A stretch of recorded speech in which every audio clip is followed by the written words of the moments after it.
Welcome back, everybody, to Game Over Cancer in support of the Canadian Cancer Society. Once again, my name is Jao Bagel, and we are going to be bringing you a Monster Hunter World Xeno% speedrun run by the one and only GreenSpeed.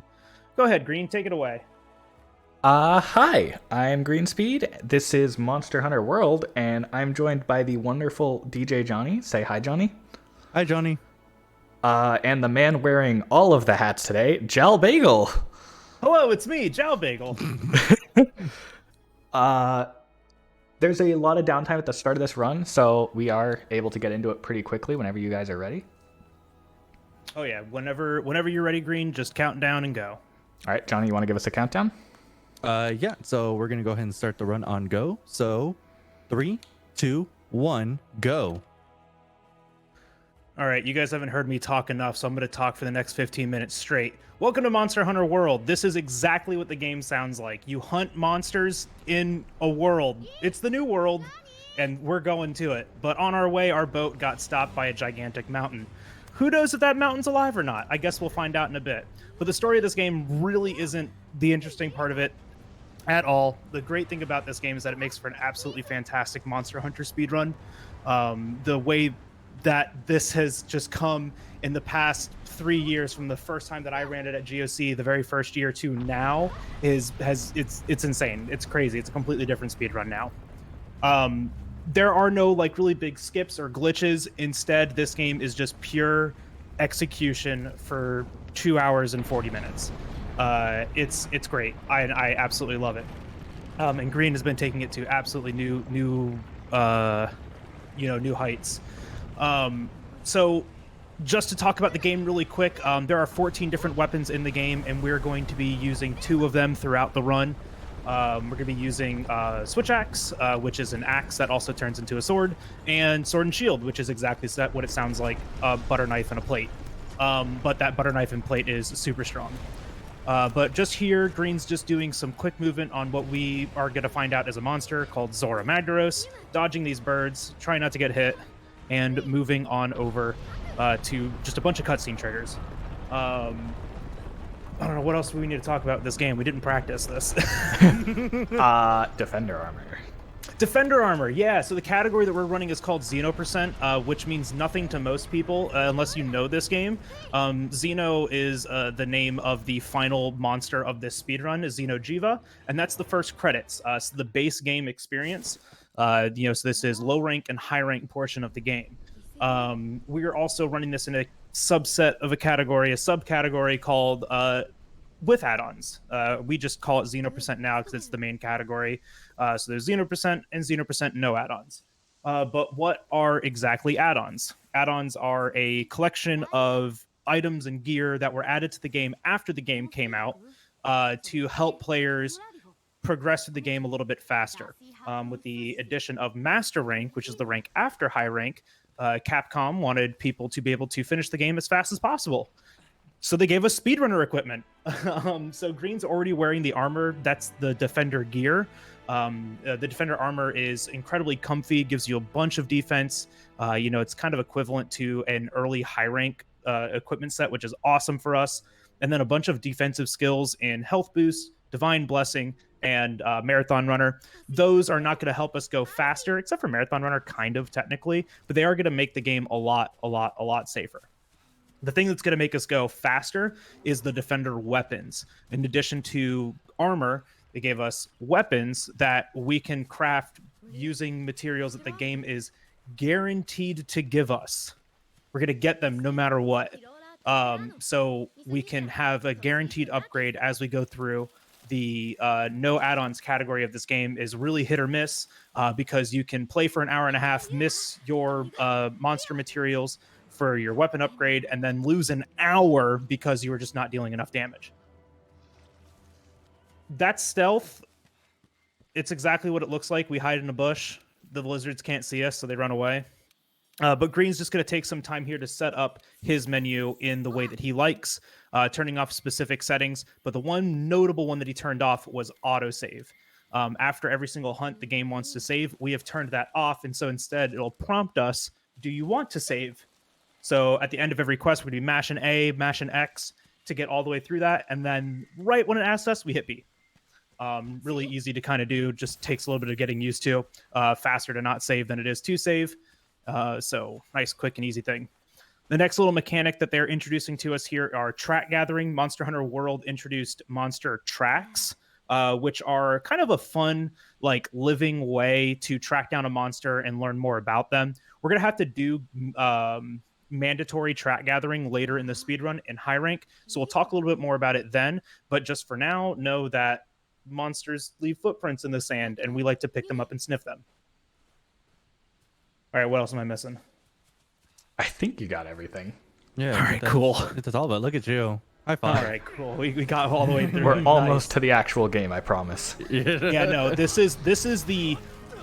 All right, so people joke and say that all of low rank is the tutorial, which kinda true, Not but also wrong. like not really true, because this is like the actual tutorial, right? They're teaching you like how to move, and those are monsters, and you can jump on them, and oh goodness, what is this T-Rex right here? Yeah, this game's great. This game also came out in 2018. It's on PlayStation, Xbox, and PC, and you should absolutely play it if you've never played a Monster Hunter game, or you should donate at least $5 and go be entered in that raffle to win one of 2 Steam keys, which one of them included is Monster Hunter Rise Sunbreak Deluxe Edition.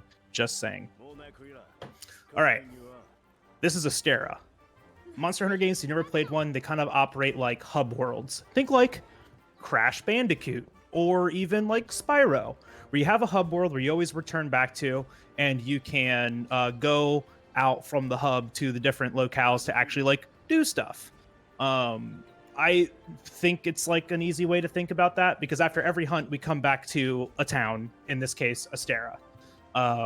There's another one that we'll be unlocking later, that's the research base, and if we need to do anything in Astera and we have the research base unlocked, we're just going to do it in the research base instead. The routing of this game is incredibly both convenient and intelligent, in that we do things when they are necessary and also convenient, and it lines up beautifully. This is Mercer Skip. The NPC behind us is making us do this really slow walk, and we don't want to be walking slow because that is slow. So instead, the way these kind of work is that some of the NPCs are like telling us about things, and they're putting us through this kind of mini tutorial. And so they create this little walk radius around them. If we could escape that walk radius, we can then run around it. So Green's going to kind of aim himself at these boxes here, and let's see if he goes for the really greedy one. Oh, he went greedy. Ooh, let's go. Tight cut right there. I don't do that, because if you run back into it, you lose like 10 seconds. It's really annoying, and it's it's kind of cringe. And I missed it in my PV, which was world record at the time. He missed it. He missed it in a PV, and it was world record for 24 hours. Which this game is insanely optimized, and that's only because Green and the other fastest runner, Moss T Cam, who I believe is in chat. Hi, Moss. Shoutouts. They have been grinding this game like nonstop. Absolutely amazing. These are council meetings. They are significant for one reason and one reason only. You may have noticed that we aren't playing the game in English, and we aren't really playing the game in a language. This is the Monster Hunter language. It's Monster Hunter's version of Simlish. It's just gibberish. That's all it is. But the really nice thing is that they can convey an entire thought in a single grunt. So we get an entire sentence, but in a really short voice line. And those council meetings, there are some unskippable text boxes that are linked to the duration of the voice acting. So instead of getting this really long sentence like, we need to go and check out the monsters in the locale, we just get, hurrah, yeah, Mitch, yeah, ha. And then that's it. That was perfect, by the way. And then we just move on with our lives. That was. Yeah, spot on Monster Hunter language. I'm actually fluent in gibberish. But now we have equipped our first weapon here. This is the sword and shield. As you can see, it's a big dinner plate in our right arm and a sword that goes in our left hand. That's right, you're left-handed with sword and shield. It's cool. But we're going to be doing our first quest here, Jogress of the Ancient Forest. This is a sleigh quest. After this sleigh quest, we have almost entirely hunt quests. The difference being in a slay quest, we have to slay the monster. Hunt quests, we can either slay or capture, which we'll talk about more later. But instead, we have to slay 7 Jagras in this quest. And those are the little green and yellow lizard boys that we hid in the bush from. Just kind of an introduction to hunting. And Green's going to do a really cool thing here where we're going to do small monster AI manipulation, where we can slay 2 of them, and then they want to transition areas. When we talk about that, they're going to go from one numbered area to another numbered area through pathways we call hallways.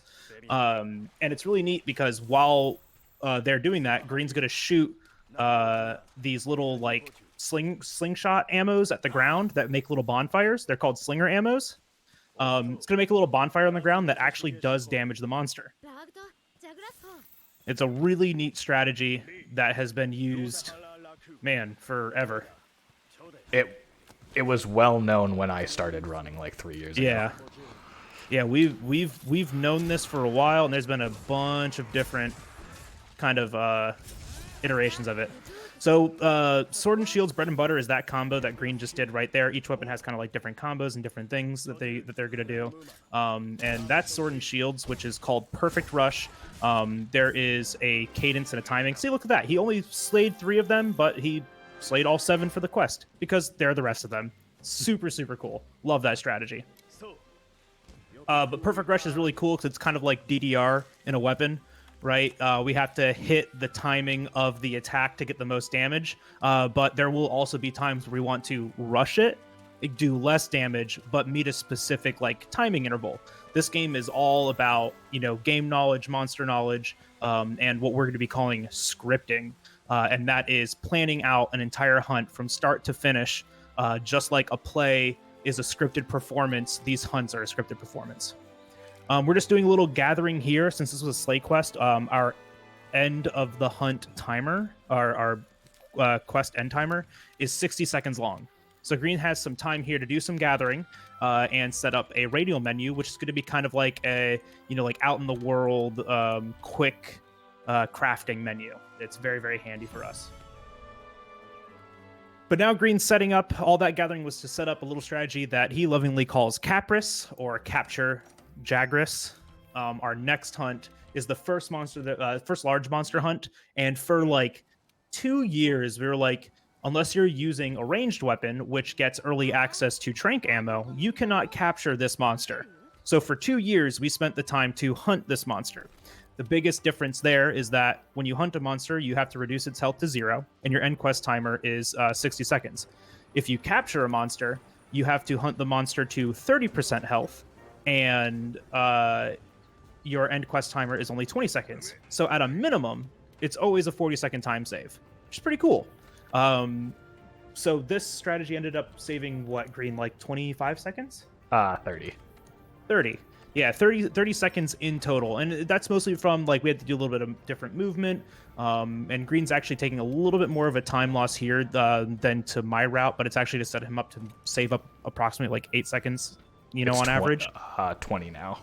But yeah. Oh, it's 20 now. Oh, never mind. It actually means something. Where, like, in my route, I would actually just use Switch Axe all the way through here. He's going to switch about halfway through back to Sword and Shield, and then I'm going to be useless because I don't know what's happening then. I know a little bit. But Switch Axe is really cool. We're going to be using it for the next hunt, mainly for its main move, Zero Sum Discharge, which we'll talk about in a little bit. I feel like I've been talking a lot. Johnny, you want to tell us about capping? See. Yeah, so if you noticed earlier, Green went to the shop that we had on that left-hand side before going up to the smithy. Essentially, he got the 1 trap tool that we do need for doing Capris, because it does require 1 trap tool and 1 net. And that's in the combining those makes the pitfall trap that he's gonna go ahead and use to capture Jagras. But first we have to destroy unalive these Kestodon here. Yeah, he actually got really good placement here. Holy cow. But sad actual placement. Yeah, they were grouped up really, really well for him. Kestodon are small monsters, which makes them really unpredictable, and we have to hunt 7 of them, 8 of them here. in 2 groups. And so that first group was really good. Usually, 1 will run forward or 2 will run forward. You'll slay those really quick, and then there'll be 1 hanging out behind. And you can kill them in a single kind of like combo. But it is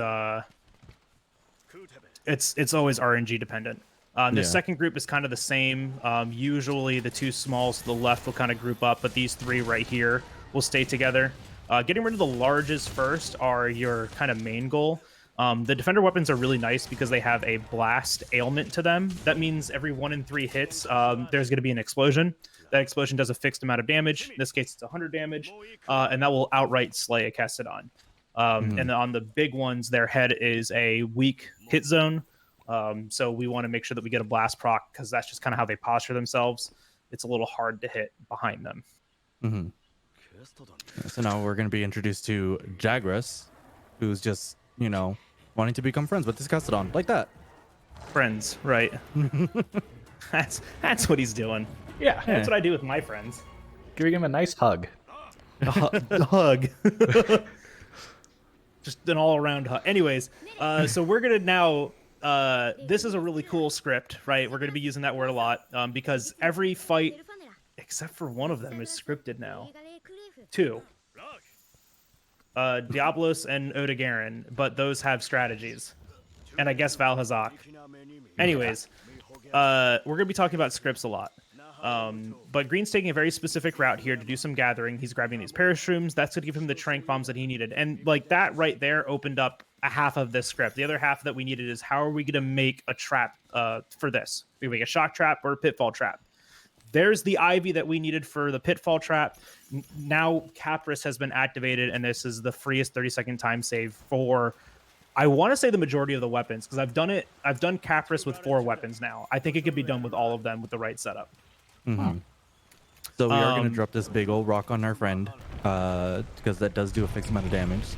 There's that, and we also get the knockdown. So now Green's going to go ahead and place the pitfall. The good thing is because that environmental trap, which is the rock drop, takes priority over everything else, the Jagras is not going to fall into the pitfall until it decides to get back up again, which is going to be in a couple more seconds here. So you'll see that. Beautiful positioning. Nice. Green's going to go ahead and do that zero-sum discharge, which is CS. We're going to call it ZSD for the most part. That's the. Whoa! Beautiful. Wow. Beautiful. Yeah, you got 2 blast procs during that, so that cut out 2 of the last attacks that he had to do. That was gorgeous. So that's exactly how that goes every single time. The really cool thing, if you ever played a Monster Hunter game, you know that some of the monsters' stats are variable. Mostly the size of the monster and their health pool. That's not the case here. The first time that we fight a monster in an assigned mission, which all we're doing is assigned missions, the first time that we fight a monster, the monster is going to have a fixed size and fixed health. That means we can script every single fight.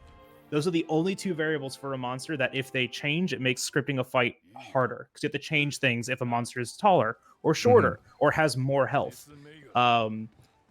So that a godsend for this speedrun, because not all Monster Hunter games are like that. I'm looking at you, Rise.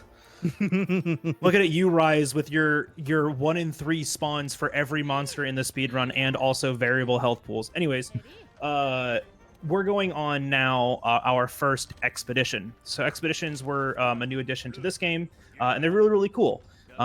Expeditions are a hunt, but you have no time limit and you don't have a fixed number of feints. Usually you can only feint 3 times in a hunt, but in an expedition, you can feint as many times as you want. And we're going to call that carting because hopefully we'll never see it in this run, but when you cart or when you feint, the little cats bring you back on a little hand cart and they throw you back into the camp really aggressively, and it's funny to look at.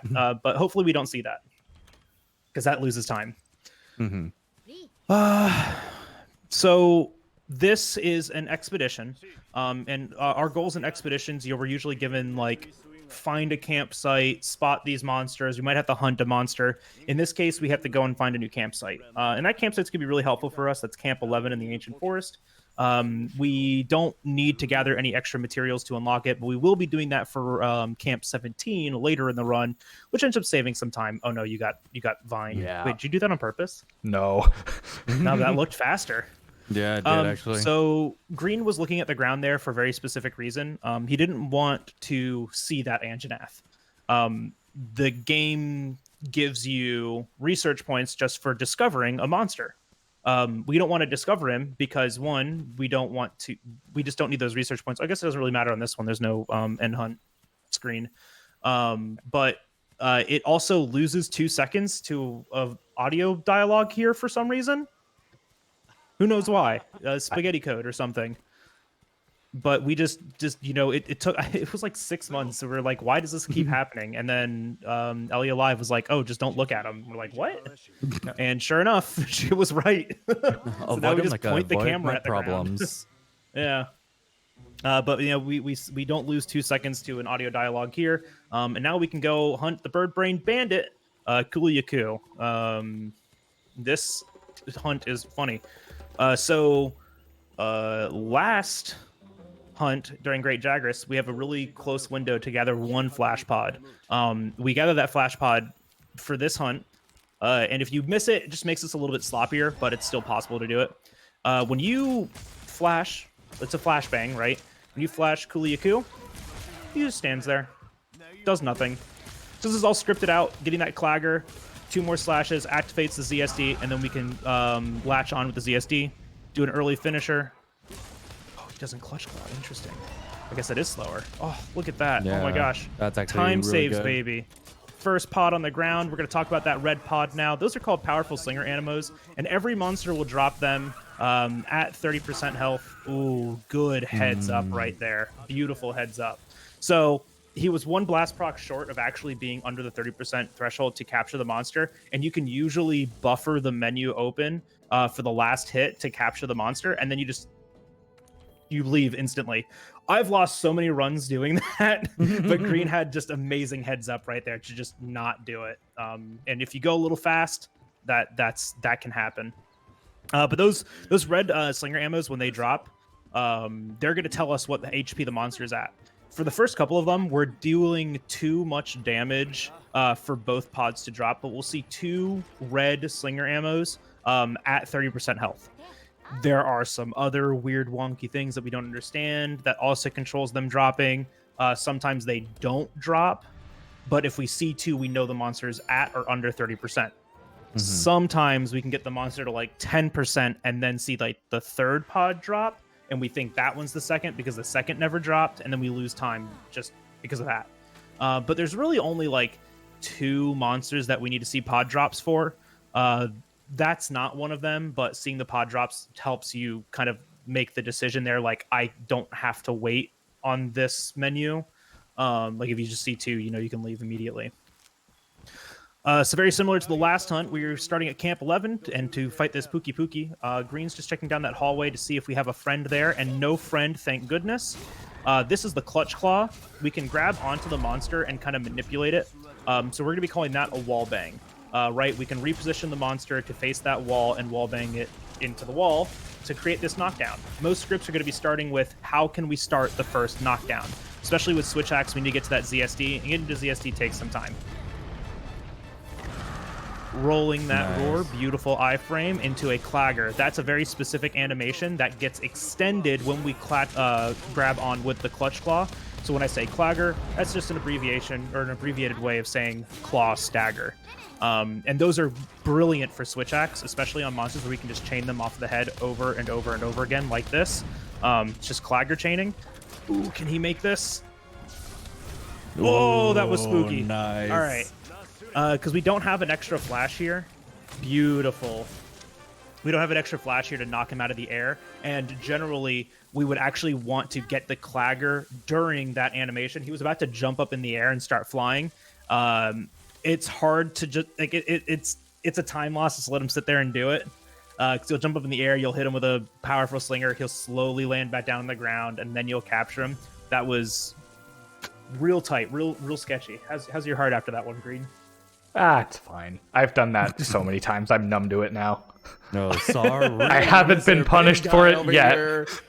How many times have you failed it, though? 0, actually. Oh my god, he's a gamer. All right. I did it once and almost had a heart attack, and now I'm not scared to do it anymore.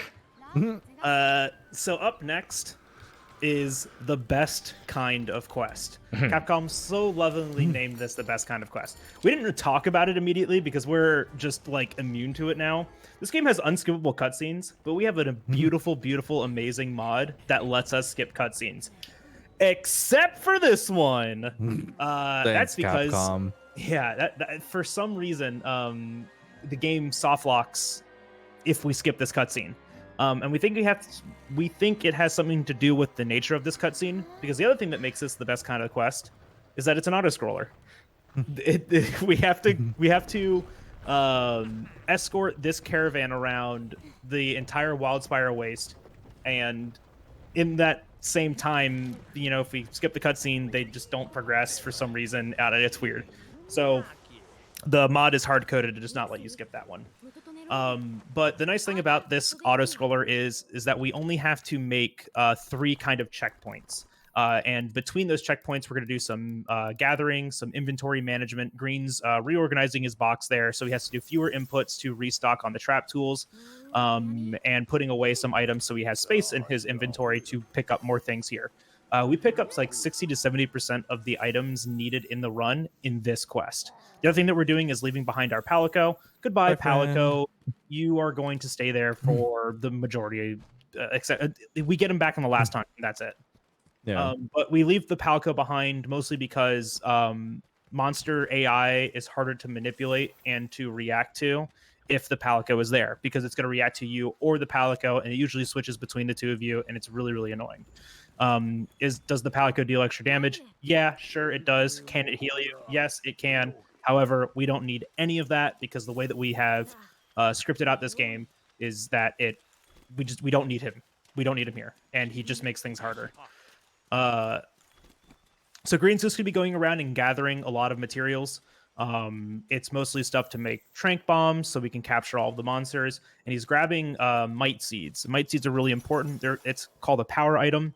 Eating a might seed during a quest increases our raw damage that we deal, and we're going to be crafting 3 different types of power items from those might seeds, because we can consume a raw might seed for a damage increase. We can use a demon powder to get a damage increase, and we can use a demon drug to get a damage increase. All of those stack with each other, which is really, really nice. And so we can just use those. They're 3-minute buffs, except for the demon drug, which lasts until you faint. But the other 2 last for 3 minutes, which, for the most part, we're going to finish all of these hunts in under 3 minutes, which is super cool. Very, very fast-paced speed run as far as like Monster Hunter is concerned. So we're coming up to that first checkpoint. Green's going to do a gamer move here and go up and do just really quick gathering here. There's just some more ivy up here for his pitfall traps. And, the kind of decision making, too, between which trap we use in a script is very particular. Shock traps go down a lot faster, but pitfall traps last longer. So generally speaking, we're going to use pitfalls when we want to start off a script, or we'll use them in the middle of a script to keep it going, versus a shock trap, which is easier to capture with a shock trap, right? Because you place it down and it immediately starts. Versus a pitfall, it has a little bit of an activation animation. So we, don't like to wait on that, because the monster can just like move around. Jumping down this ledge here and grabbing another might seed before we come up to our next checkpoint. These ones are a little bit closer, so we don't have much time to do some gathering between here, but it's just nice. Everything is very close in this area, and we can just still do gathering between point A and point B. Just a little quick item bar adjustment there. I want to let you guys know, too, we've seen all of those donations come through. Thank you so very much. We're actually going to wait a little bit longer. We have an insane amount of downtime in about 20 minutes. And when I say insane, I mean it's absolutely insane. So please, please, please get those donations in, and we'll be reading them off soon. Promise, promise. All right. Remember all that gathering that we just did? We're going to do it again. This Gathering 2, Electric Boogaloo. This quest is so cool because we're in it for so long that all of those gathering nodes have respawned. Green's also going to switch over to the sword and shield now, and just drop a couple of items that he picked up away because he doesn't need them yet. And it's going to keep his inventory open to pick up other things. A big kind of difficulty of this game is item routing and making sure that you only pick up what you need, because there will be a point where you can't pick up anything else. So we're only grabbing what we need, so we don't fill up our inventory, because if it's full, we can't grab anything else, and that's just annoying time loss, and you don't notice it until one quest that it actually matters on. You don't notice it until Legiana, and you have a cycle that you have to meet on that quest, and then you're like panicking, trying to figure out what you can skip, but you can't skip anything, so a little rough. So Green's keeping his camera pointed a specific way, so this god bug spawns back right here, because he grabbed it originally. But as long as his camera's pointing away, it spawns back. And then now he can do a little bit of extra gathering here. It's just super cool how convenient all of this routing is. And the fact that they put all of these sleep herbs and perish rooms, which are the 2 ingredients necessary to make trank bombs, so close together in this hunt, where you have all of this downtime. Super, super cool. Fun wedge beetle movement here. Woohoo! Spider-Man.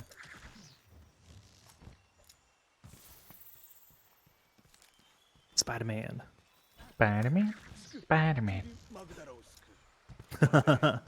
But we're actually getting close to the last kind of checkpoint.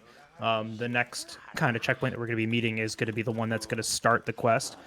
For the most part, all of our quests are going to be started with a cutscene, with the exception of Pookie Pookie, which we just did, Kuliaku, which, I mean, I guess technically does start with a cutscene.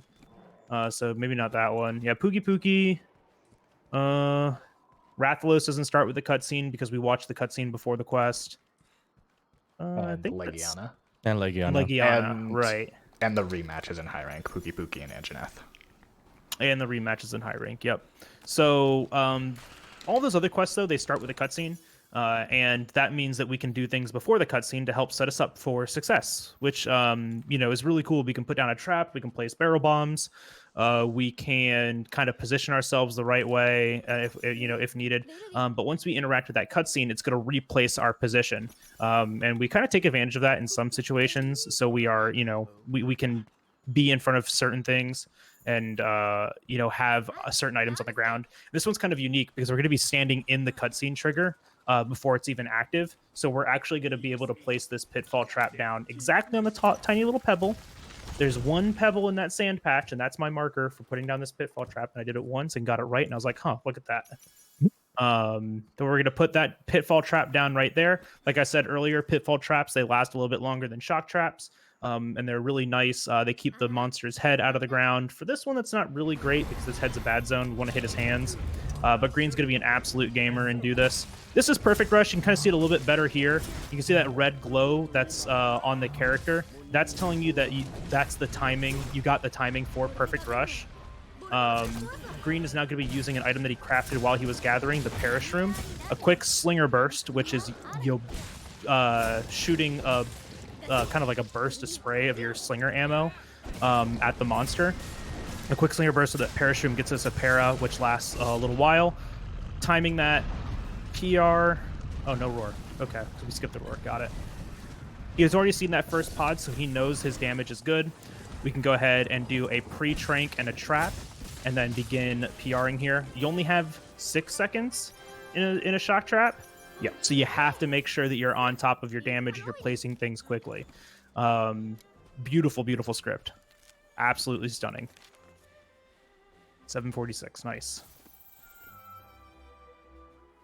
Yeah, absolutely stunning.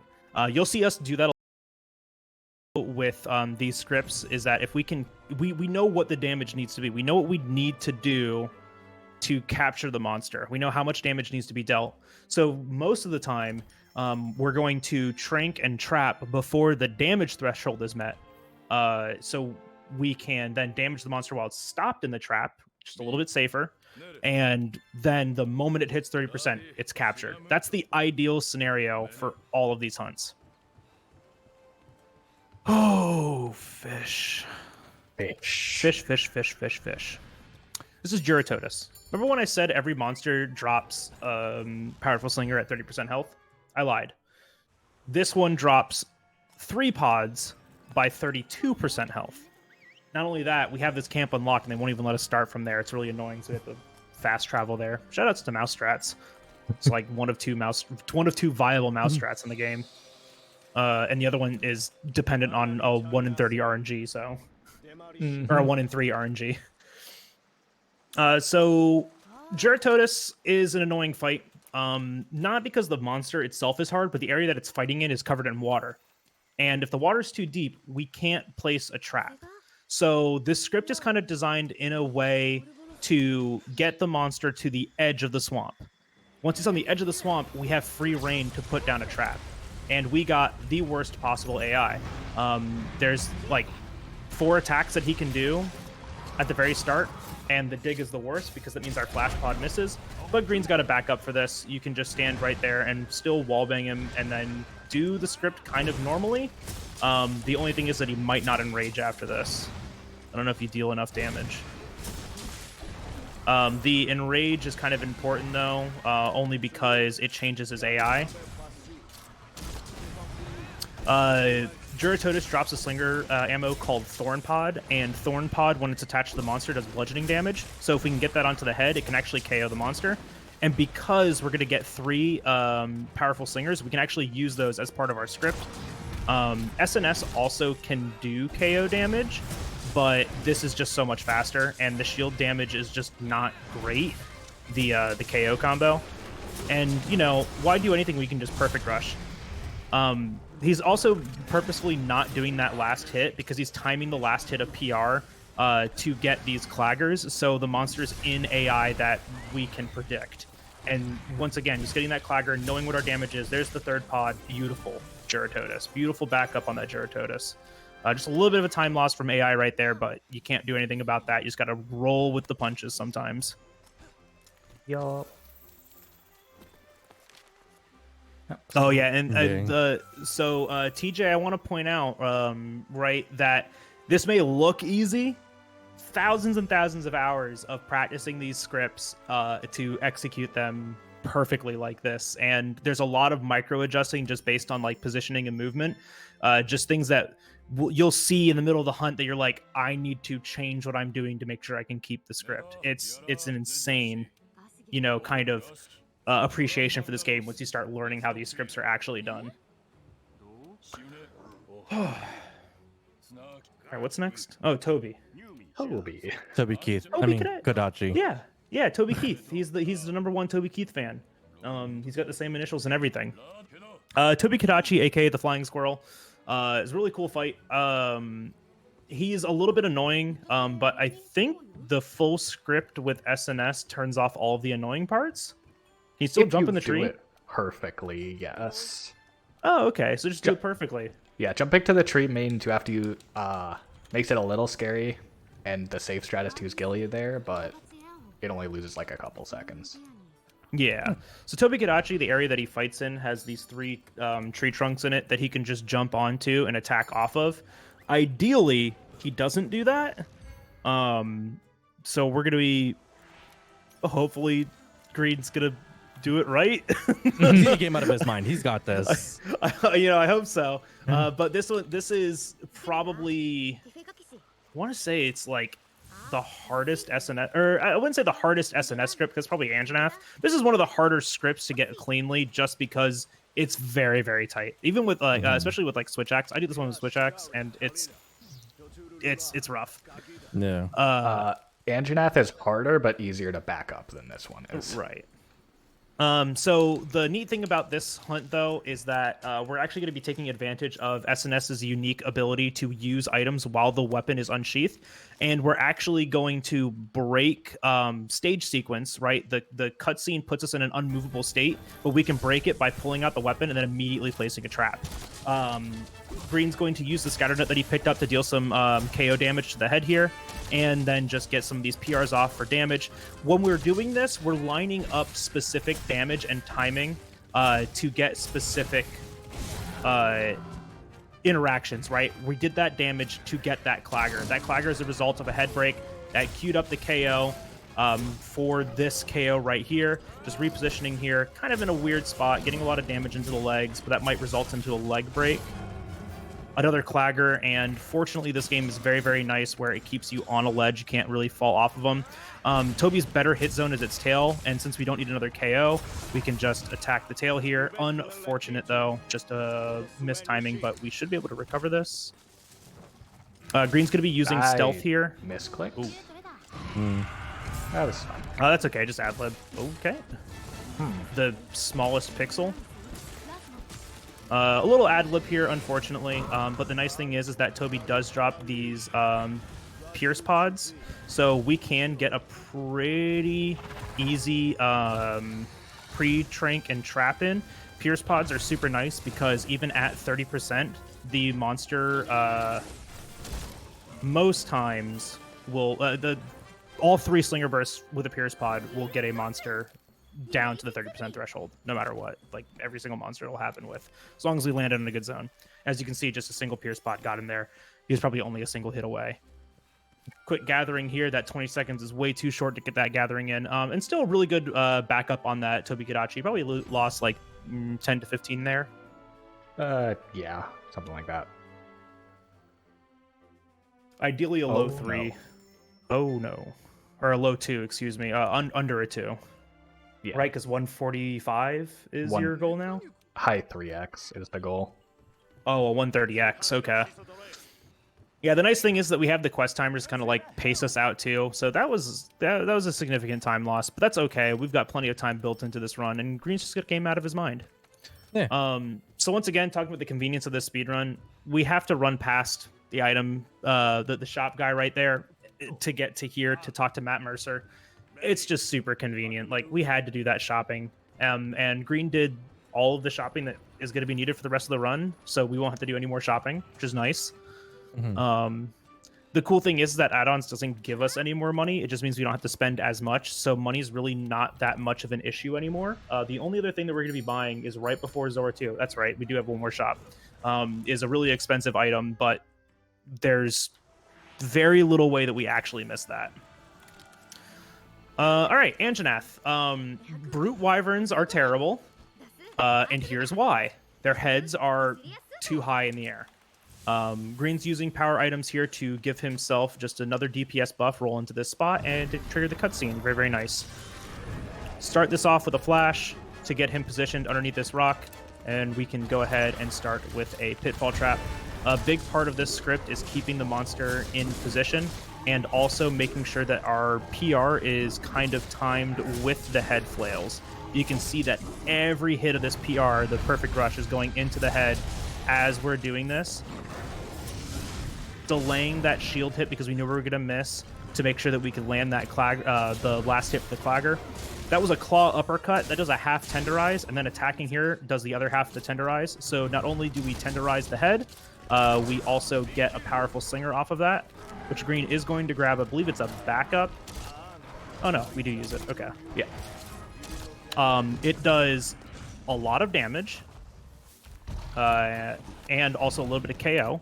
We're going to use stealth here now to lure Anjanath underneath the rock.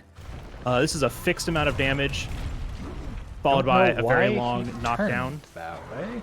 Yeah, that was weird, but it's okay. Pre-trank, something to note about tranks is that it is a timed status. So we are on a timer now. Oh, unfortunate. That's mostly because of that ledge eating just kind of AI commitment or movement commitment animation stuff. You can see that just interacting with a ledge just loses time. There we go. Oh, there's a Clagger. All right, now you're good. Getting this bomb pod as a backup. And we're just going to use it to stop him moving here. Oh, okay, good. You got with a weird angle, but it still worked. More. So Green knows that we've dropped one pod already. Oh my gosh, I thought I was going to move out of the way.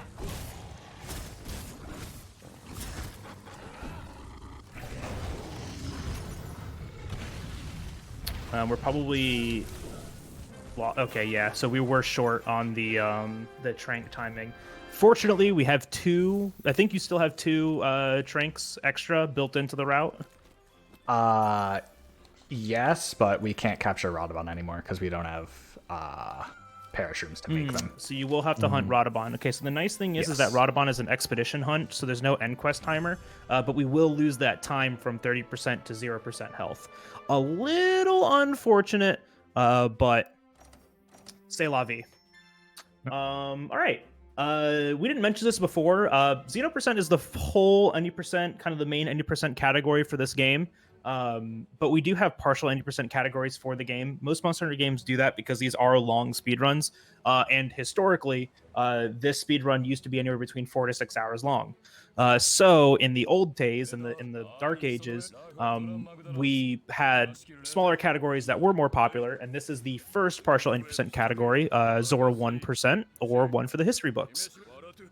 Zora Madros is that monster that we first saw at the very beginning of the game that wrecked our boat, and now we're going to be kind of chasing him down again. He's linked to this event called the Elder Crossing, which we think is a bad thing. Turns out it's a good thing, so we're the bad guys. You make your own decisions, but we're going to be doing a Zora Madros hunt, and these always come in 2 stages. We'll have to do 2 of them throughout the entire run, one in low rank, which is this one, and one in high rank. And they come in 2 stages. So I kind of talk about them as like an artillery phase and then like a mounted phase, like an assault phase. And so we're going to start on a wall that has all of these cannons and ballista to shoot at Zora Madros to deal as much damage to them as possible, to slay him, because we want to slay him before he gets to the... No, we don't. We want to do as little as possible in this run to interact with him, because the less we do, the faster he goes. So there's a couple of things that we have to do in phase 1, and the very first thing that we're going to do is shoot a ballista binder. It's a harpoon with a rope on it that stops Zora from moving, and that may sound like a bad thing, but unfortunately we have to do that no matter what. If we don't do it, the NPCs do it, and the animation lasts 4 times longer. So instead, we just do it immediately. It's kind of this little inverse reaction. The further that Zora is away from the binder, the shorter the duration the binder is. So we shoot it immediately, as far away as possible, and then we just kind of go and do some quick inventory, grabbing some rations to use on this quest so we can save our own, and then shooting these winged drakes out of the air. The other conditions to this quest, Zora has to do 2 attacks in this phase. He has to do them. So if we attack him and we stagger him and he doesn't do those attacks, it just takes him even longer to do them. So he doesn't have to actually finish the animation. He just has to start it. So what we're going to do is actually use the cannons and ballista to stagger him out of the animation the moment it starts. This is called Fast Zora, and Fast Zora is still changing to this day, because every now and then we're like, yes, we figured it out, and then we realize we didn't. But even in the last year, I think Fast Zora changed like 3 times. Like it changed, like, because like our understanding of it changed like 3 times. We're like, yes. Oh yeah, like we need to shoot this cannon to stop this stagger, or like if this thing happens, we need to change this. Now we realize that it doesn't matter what we do, and if we just do the same thing every single time, the same outcome happens. As long as we just don't flinch him too early, we don't lose 25 seconds for no reason. Yeah. So yeah, there's this 25-second time loss that sometimes you get when you've done a seemingly perfect Fast Zora, but we still don't understand why it happens. So here's the first cannon. We're waiting for Big Steppy right there, and we're gonna get this flinch. That's from a chest break. While we're running here, we're gonna put on the ghillie mantle, because there are about 4,000 wing drakes coming in to be annoying. They can hit you off of the ballista. They can hit you when you're trying to fire the cannon. They can just knock you around, and we do have to have kind of good timing here. But right after that Big Steppy, his animation to do his first attack starts. It's a big like hand slam. We just don't want to see that.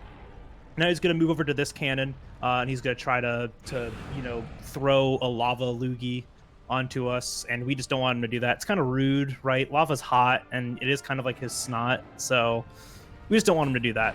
So we're going to be waiting for a very specific animation here. His head's going to kind of like swoop down, and then his head's going to stop, but you're going to see his beard still wiggle.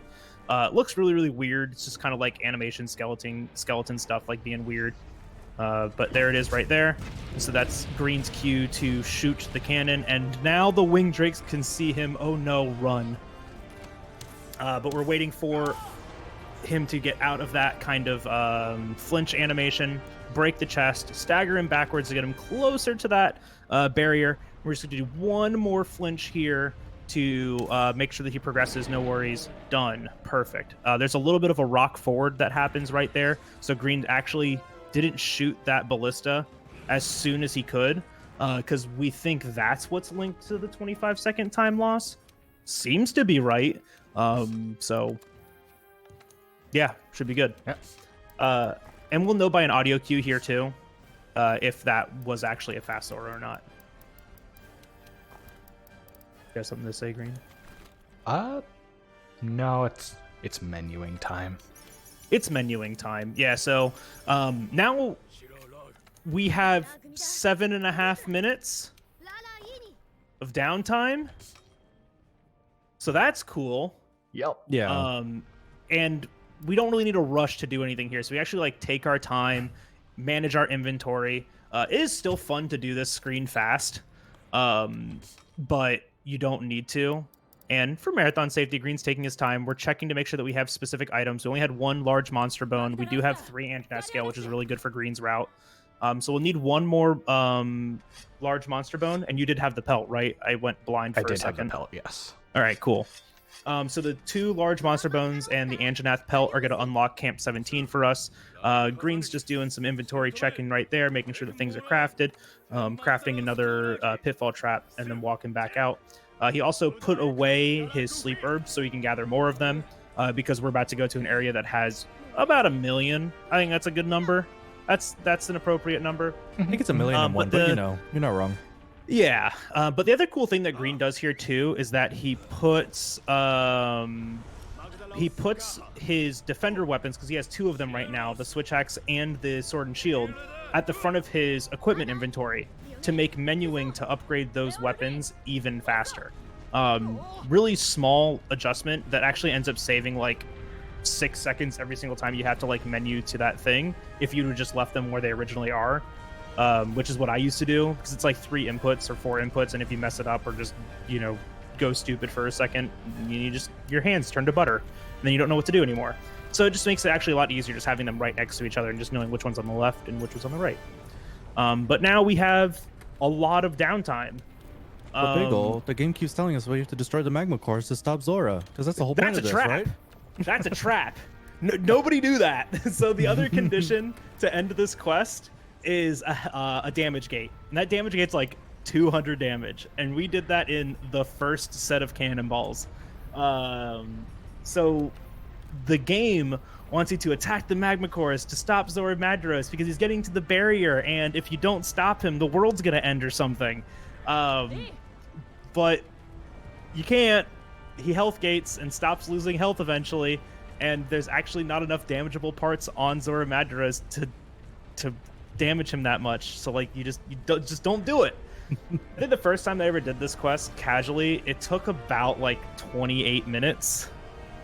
I was like going through and like using like 3 binders on phase 1 and like shooting cannons like crazy and like trying to stop it. I was like, no, you're not going anywhere, Zora. And then when we started doing the speed run of it, we started looking at this like, you don't have to do anything. I'm gonna let Green tell a little story too that he likes to tell right now about a mythical magical creature that we would love to see in this game one day. So if there's any like modders out there or like game people that are like, I like game coding, you know, listen in. But Green's gonna tell a little story real quick. Yeah, so I had the theory long ago that if you could find where the secret monster at the end of this quest comes in, is stored, and pre-damage him, the quest would end. So I talked to a modder, and he said, okay, so there's a few problems. First of all, that monster is 8,000 units underground. Second, he's behind about 20 layers of projectile protection. And third, even if you somehow damaged him, every step Zora takes here is a flag for the quest to end. R.I.P. Zora Skip. The dream. The mythical creature that we'll never see. And that would be a great time for donations. That was a fantastic time for donations because we still have like 5 minutes. So, reminder really quick before we read off all of these, this is Game Over Cancer. That we are raising money for a charity, the Canadian Cancer Society. Every dollar that you donate goes towards that. And if you donate $5, you can win one of 2 Steam codes for, and I wrote these down this time, Mega Man Z and ZX Legacy Collection, or Monster Hunter Rise Sunbreak, the Deluxe Edition. So if you think this game looks cool, Monster Hunter Rise is a lot of fun, and if you donate at least $5, you get put into a raffle to win one of those prizes. If you donate $10, you get put into a raffle to also win not one, but both of those codes, and a GOC shirt and tumbler.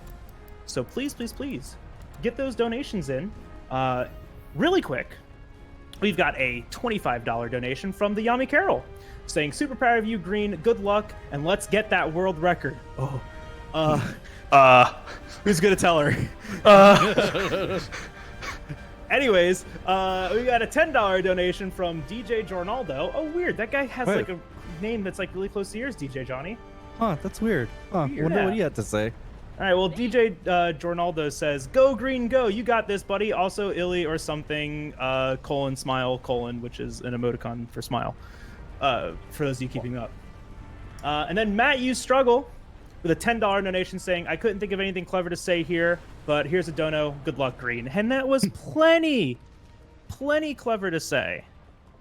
Thank you so much for all of those donations. It gets us even closer to that $5,000 goal. We've still got like an hour and a half of a speed run here. We can hit that 5,000 mark. Every donation, every single one goes to the Canadian Cancer Society, and we really do appreciate every single one of them that comes in. Thank you guys so very much. Who can win? Can chat speed run to $5,000 before Green can speed run Xenojiva? Let's find out. It's a race now. Whoa. Now we're racing. Now this is pod racing. Now this is monster racing. Yeah, so this game's really cool. I just really want to, like, while we have the time to talk about it, I've been speedrunning this game for 4 years, and seeing it change every time a new runner comes in has always been super, super cool. And I don't know, man. This is just such a fun game. If you've never played a Monster Hunter game, this is a great one to check out. If you have played a Monster Hunter game, you want to get back into it, this is a great one to start with. This game looks pretty. It's a lot of fun, and you should absolutely do it. Most people, when they speedrun this game, they do individual level, which for this game is like single monster hunts. So like picking a specific quest and grinding that out, which is a lot of fun. And so seeing the same strategies from single monster hunting, from individual levels coming into now the RTA setting with the advent of Defender gear has just been absolutely mind-blowing, because I started speedrunning this game way before that stuff came out, and then it did, and we're like, oh, this is busted and it needs to be its own category. Hey, oh, weird. Zora made it to the barrier. Wow, 7.5 minutes already? Look at the time. Absolutely wild. All right, so this is my like one and only contribution to the speedrun that's actually stuck for 3 years. This is a little strategy that I called Nergigante Quick Kill, because, you know, quick kills are fun. And this is, I mean, it kind of is, right? So what we can do is we can pre-put on the Ghillie Mantle to enter stealth, right? And monster AI works really weird because we get encounter roars, and that's a roar when a monster starts fighting, and then like the monster noticed you roar. I don't know. I had a clever name for it. So we're gonna end up getting like 2 roars here. But what we can do is fall off of Zora. That puts us on a specific spot in his back. Use that little pile of rock that looks like a little poop to put down 2 large barrel bombs, and then whoa, look at this monster. That's the super secret monster Nergigante that's under like 6 levels of death collision. We can dodge that roar, roll in, put down 2 bombs, hit them once, boom. That's fast. That's that Nergigante quick kill. I love that strategy, because we used to do, which was awful, was fighting him on Zora's back, and it would take forever, and you only have to deal like 100 damage. It's awful. And with some weapons, that's a pain. All right, congrats. There's Zora 1. That was a 57 42 RTA Zora 1. sub 1 hour Zora one is really, really cool. Yeah. But on to the next part, a colossal task. And boy howdy, scripting this segment has been every sense of the word of a colossal task. But what's really cool about this section is that it's opening up more of the world for us, and it's going to open up our second kind of hub base, and that's called the research base, and the research base is amazing. Anything that we can do in Astera, we can do in the research base, and we will absolutely do it in the research base instead, because Astera is slow. See how big Astera is? Like, going from one side of Astera to another, it's awful. It's big, it's bad, it's not fun, it takes forever. But we're going to be passing through this area that's used one and only time in this game right now, the Great Ravine. I wish they would have used it for something else, but they didn't, because this area is really cool, and you only see it once. And if you see it during the day, it's like really boring, but if you see it at night, it's super cool. And usually in the speedrun, we see it during the day. Yep, unless you're preloading. Unless you're preloading, yeah, because the internal clock of the game starts when you start up the game, and so when you start a new file, it always starts in a specific time. But if you open the game and like preload areas, then it changes. It's weird. Oh, yeah. Gaming. As long because it's actually really cool. If you ever sit on the title page of this game, you see like a part of the world, and that is a part of like the world, and it goes through time cycles. Right, like it's like the ancient forest, but it's going through time cycles. Those time cycles are the ones that are linked to the game. So the time, like the day-night cycle starts the moment you open the game. Super cool, love it. Today I learned. Yeah, so this is the research base, and this area is super cool. It's like right in the middle of the map, which really is inconsequential for us, but it's super small. It's the size of a boat. It's itty bitty tiny. This is the Coral Highlands. Yeah, it has everything we need. This is the Coral Highlands. This is my favorite, like, aesthetically pleasing. Like, aesthetically, this is my favorite map. I love this area. Even though it's kind of a small map, it looks pretty. It's like a coral reef above ground. Super, super cool. Flourishing with life. Everything's, colorful. Pink. A lot of pink here. Pink. We have to do two things while we're here. We have to spot a monster called Zetsuyaku. Done. And we have to unlock a camp. And the really nice thing about the Coral Highlands is that right here, there are 3 Thunderbugs, and we're going to come here like 3 times. So that's 9 Thunderbugs that we gather. We can gather 8, or we're going to gather 8. And right now, we're like, oh boy, howdy, it sure would be nice to have Thunderbugs to capture monsters. There you go. Once again, the convenience of this, game showing itself again. I just think it's so cool. Making our way up to the top of the Coral Highlands, though, to unlock this camp. And we actually aren't going to unlock it fully. We're just going to unlock the request for it, which is just spotting it. But we do have to spot it to progress the game. And so after we do that, we can leave the Coral Highlands and do our first hunt of a colossal task. This section takes a little bit of a while to get through, right? But it's a nice little, breathing room immediately after Zora breathing room.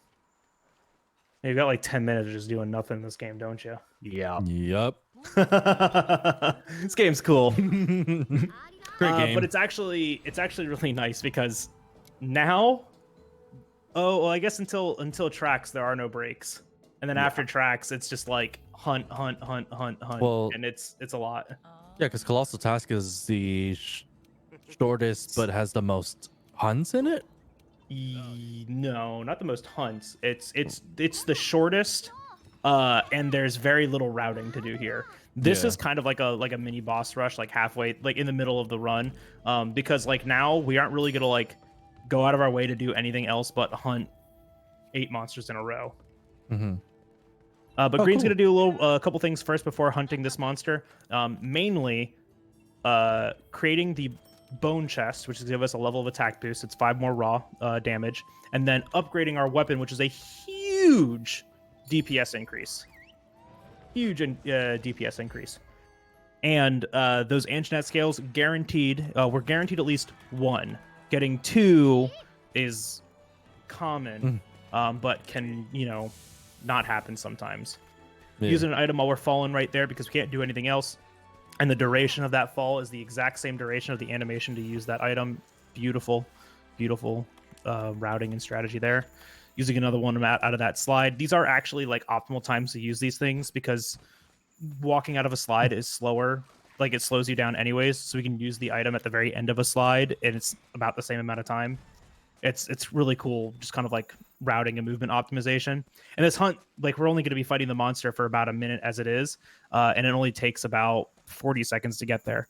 So we have plenty of time to make sure that these buffs don't run out because they last 3 minutes. Green was trying to attract the attention of those Shamos, so he didn't enter combat. Entering combat means your stamina depletes faster, so he had to eat a ration right there just to make sure he could finish this run. Say hi to Blue Boy, hi Blue Boy, and we hit him really quick to make sure that he doesn't interrupt our script. Paolumu is so cool. All right, so this starts with a claw uppercut. That's a half tenderize into a wall bang. Beautiful. Now we claw uppercut again to get the full tenderize. Immediately jump off. 3 hits, 1, 2, 3, 4, and then back hop into a PR. We're doing those hits to time out the finisher to land on the head when he's trying to roar, because if we get the finisher while he's on the ground, he doesn't actually enter the clagger state. Setting up that clagger to get the KO, 3 slashes again, just to time this out. A little early there, but that's okay. It should be close, but we're also just going to use this pitfall trap. First trank down just to shorten the duration when he goes to put down the shock trap, because he could put down the shock trap, throw one more trank, and then continue PRing the monster. First pod down, so we're going to be looking for second. 1 trank, shock trap down, and the nice thing is that we can be doing that with the weapon out or just the weapon sheath so fast. Beautiful, beautiful, beautiful. Well done.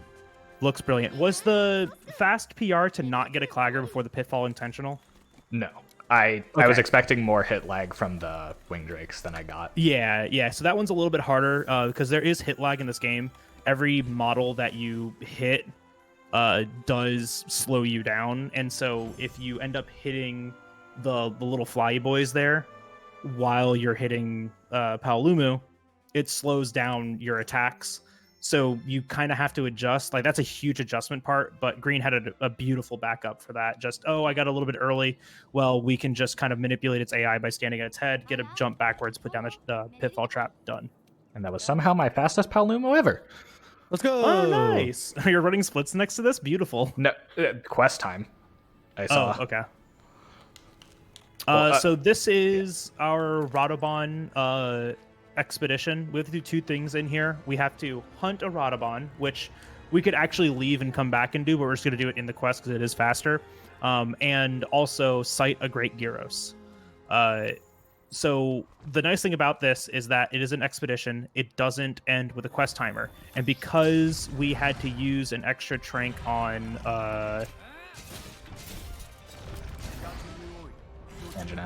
Anjaneth. You were on Flash Pod. I was going to see if you noticed it. Unfortunate there, so we're going to lose the Flash stagger up here. It's going to make this a little bit weird. Unfortunately, sometimes you can, because the game buffers inputs a little bit, and so we try to buffer inputs or try to do inputs as fast as possible out of certain things. I cannot believe you got that. What? All right, script is saved. Let's go. He's an actual gamer. Literally never punished. Literally never punished. Literally never punished. Okay. This man can't keep getting away with it. One thing we do have to be careful to here are the little, what do they call them? Wasps? Vespoids. The Vespoids? Yeah, because they do cause paralysis on us. If we're standing still for like a second, we get stung, then we're just going to lay there and just, be a pancake. But Green's getting really good with this. Holy cow. I'm so mad. Oh, okay. I'm no longer mad. Huh. Okay, so now we have to... Oh, that's right, because you can't cap it. Yeah, you can't cap it. Okay, I was wondering why you were doing that. Yeah, okay, so he was trying to go for a little cheeky mount there. That's actually a really greedy thing that he just tried to do. Yeah, I forgot that he can't cap it. I was like, why are you not capping it? So weird. Yo. Because ran out of tranks. That's okay. We knew this. We knew this time loss was coming. And this is going to lose us a considerable amount of time, but only in hunting from 30 to 0. Unfortunate, but you know, happens. Yeah. I mean, the good thing is he does not have that end timer that we have to kind of race against. And we still have to go see the Great Guros. But the good thing is after he kills, he hunts this monster, then we're going to go ahead and grab those parashrooms that we need to make more train pods. Nice. Nice. Yeah, so he's just going to go to the right here, a little bit of a reroute. And he's not gathering any extra stuff here because we don't have the inventory space for it. He still has to gather exactly what he needs. Nice thing is, you do have an extra shock trap now. True. So that's cool. Pinky just got easier. I was like, okay. I was thinking, where are you going, friend? turn around. But yeah, the convenience of this route, we need parashrooms. 1, 2, 3, 4. I'm not done. Oh, he ain't done, folks. 5, 6 parashrooms. We had 10 sleep herbs in inventory. That's the most you can have. And we just picked up 12 parashrooms. And that just gave us 20 trank bombs. That's enough to hunt 10 monsters.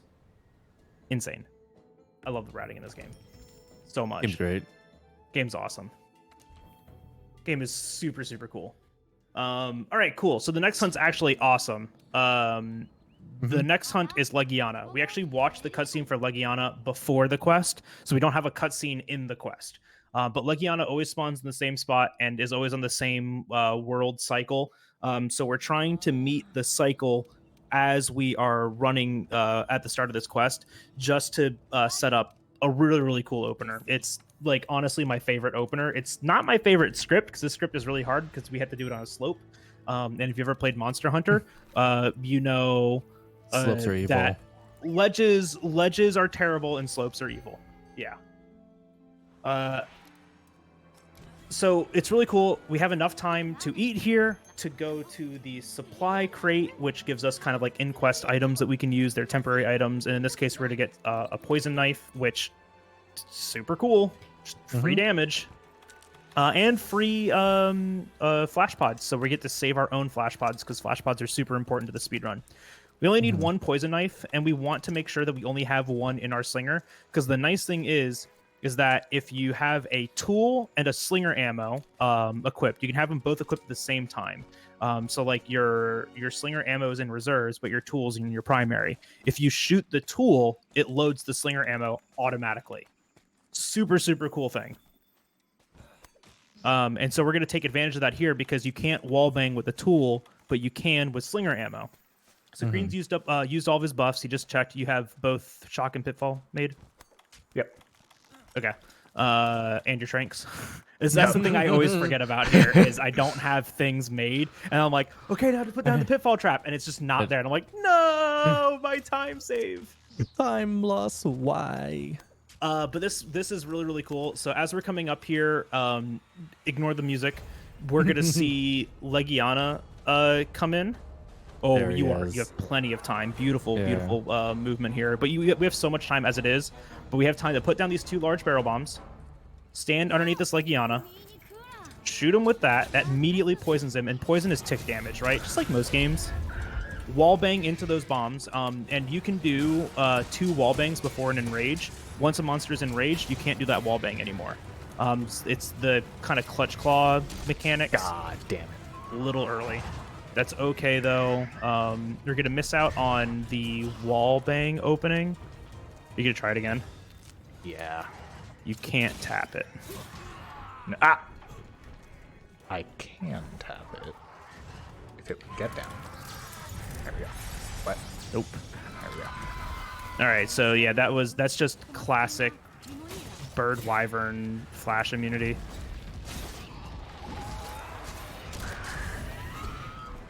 And that wallbang. So that wallbang means he's going to enrage out of this. I don't know where your KO is. Hiding. Still no enrage roar. There. don't want to say this is ad lib, but I feel like This is absolutely. This is, I was gonna say. Hey, Bagel, do you think Just like, this is like, ad-lib? I don't think you do this here. No, this is absolutely just now adjusting, So- which is really crazy though, because I will say there are a lot of times where the fights are gonna go awry, right? Like there are gonna be moments like that, but Can you jump up in the air for you, please? Can you stay up in the air? No, he landed. to see the thought process that goes behind, all right, you know, this is now not gone the way I wanted to, this is what I need to do. Like, you need to react as soon as it's happening. I can't believe you're playing greedy like this. You pre-tranked on an ad lib. Hello? Yeah. Yeah, He says. sweating. Oh my gosh, I thought I was gonna hit you. I think you're fine here though. There you Yeah, go. Easiest ad-libbed Legion of his life. He does have So- to kind of like use the like super intricate game knowledge of I just got a Clagger, so what's the next thing I can get? And I just got a KO, so next is gonna be a Clagger, and kind of positioning yourself in a way to predict the monster because like he did that like kind of snaky bite attack, and so I knew, oh, he's gonna jump up in the air next. So like you just kind of you get to know these monsters a little bit, like, and it makes ad lib a little bit easier. But you know, it's all good. Good job, Green. That was good ad lib because you can just like lose minutes to that. And you only lost seconds. Yeah, About 40-ish. Want to put a still- number to it? still pretty good. No, very good. Yeah, sub 3 is hard on that. Yeah. All right. So you know how we went to the Coral Highlands, and that was, you know, full of life, full of blushing, you know, stuff. And now we're back in the Rotten Vale, where everything kind of dies. And really quick, because this donation matches the quest that we're on. A combative wombat donated $50 to say, "Can someone please pet Odo for me Oh. with a sword?" Hey, and we're gonna do that right now. we're gonna do Wombat, that. thank you so much for the donation. Yeah. So we're Let's just gonna keep it do up. some quick gathering here, some might seeds, a couple more flash bugs, and then we're gonna find some Zora leftover stuff. It's a rock mound. It's like those little droppings or something. It's slag. It's slag. There it is. Friend. While we go look at the slag, we have our friend Odo Gehring kind of pop in and say, "Hey, you can't look at that. That's mine." So now we have to kind of gain ownership of the slag. Not to mention that the best NPC in the game tries to save us, and the worst NPC in the game tells us to go and save her, and it's the only time we'll ever listen to her willingly. But just really cool movement here to use Might Seed items while we're falling. Equip the Gilly Mantle to enter stealth, and we're going to actually use just sound to manipulate the AI to not react to us grabbing off the Clutch Claw. It gives us the opening to do a triple hit into a wall bang. That triple hit's a half tenderize. And then the wall bang and triple hit combination is going to enrage the monster. So Green is positioning and timing himself here so that he can get this finisher when the roar starts. Perfect. Then we're going to claw back on. Tenderize. That's going to drop us a Pierce Pod from Odo Gehring. The Tenderize is a Pierce Pod. Super, super nice. And then also give us the Tenderize on the head, which means we deal a little bit extra damage. There's no script for this fight, which is awful. So we really kind of have to react to what he does, and most of his attacks come in groups of 3. So this is the faux topple, which we can back hop the last hit and kind of get a timed PR1 into. And if he's super greedy, which he isn't, because I would be, he could have gotten the PR finisher there, but it's probably a good thing that he didn't. That positioning could have been a little bit better, but as long as he got that claw uppercut to get the Clagger extension, that was really good. Unfortunate right there, though.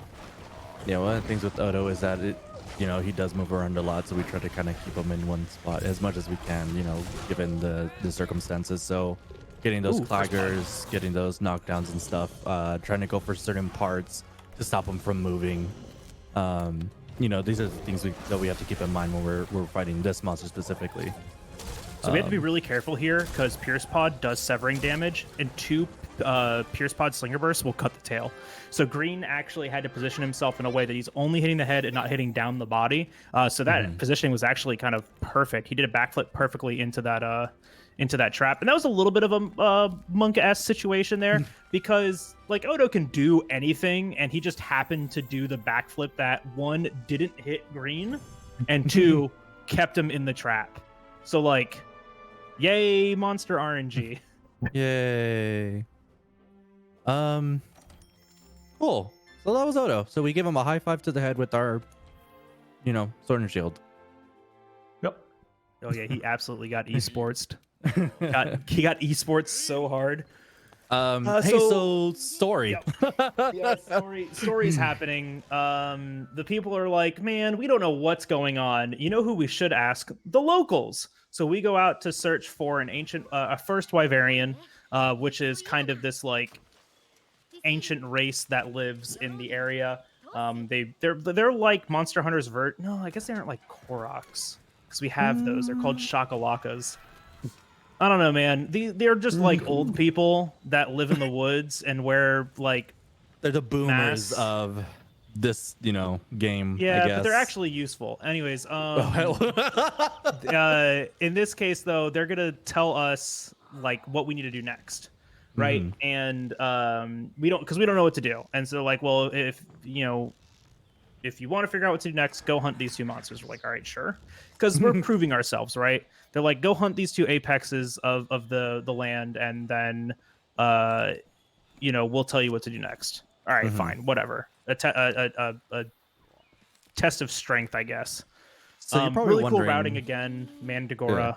That's going to become a max potion later. It's just really cool routing, and there's like 2 extra spots in our inventory right now, so it's super cool.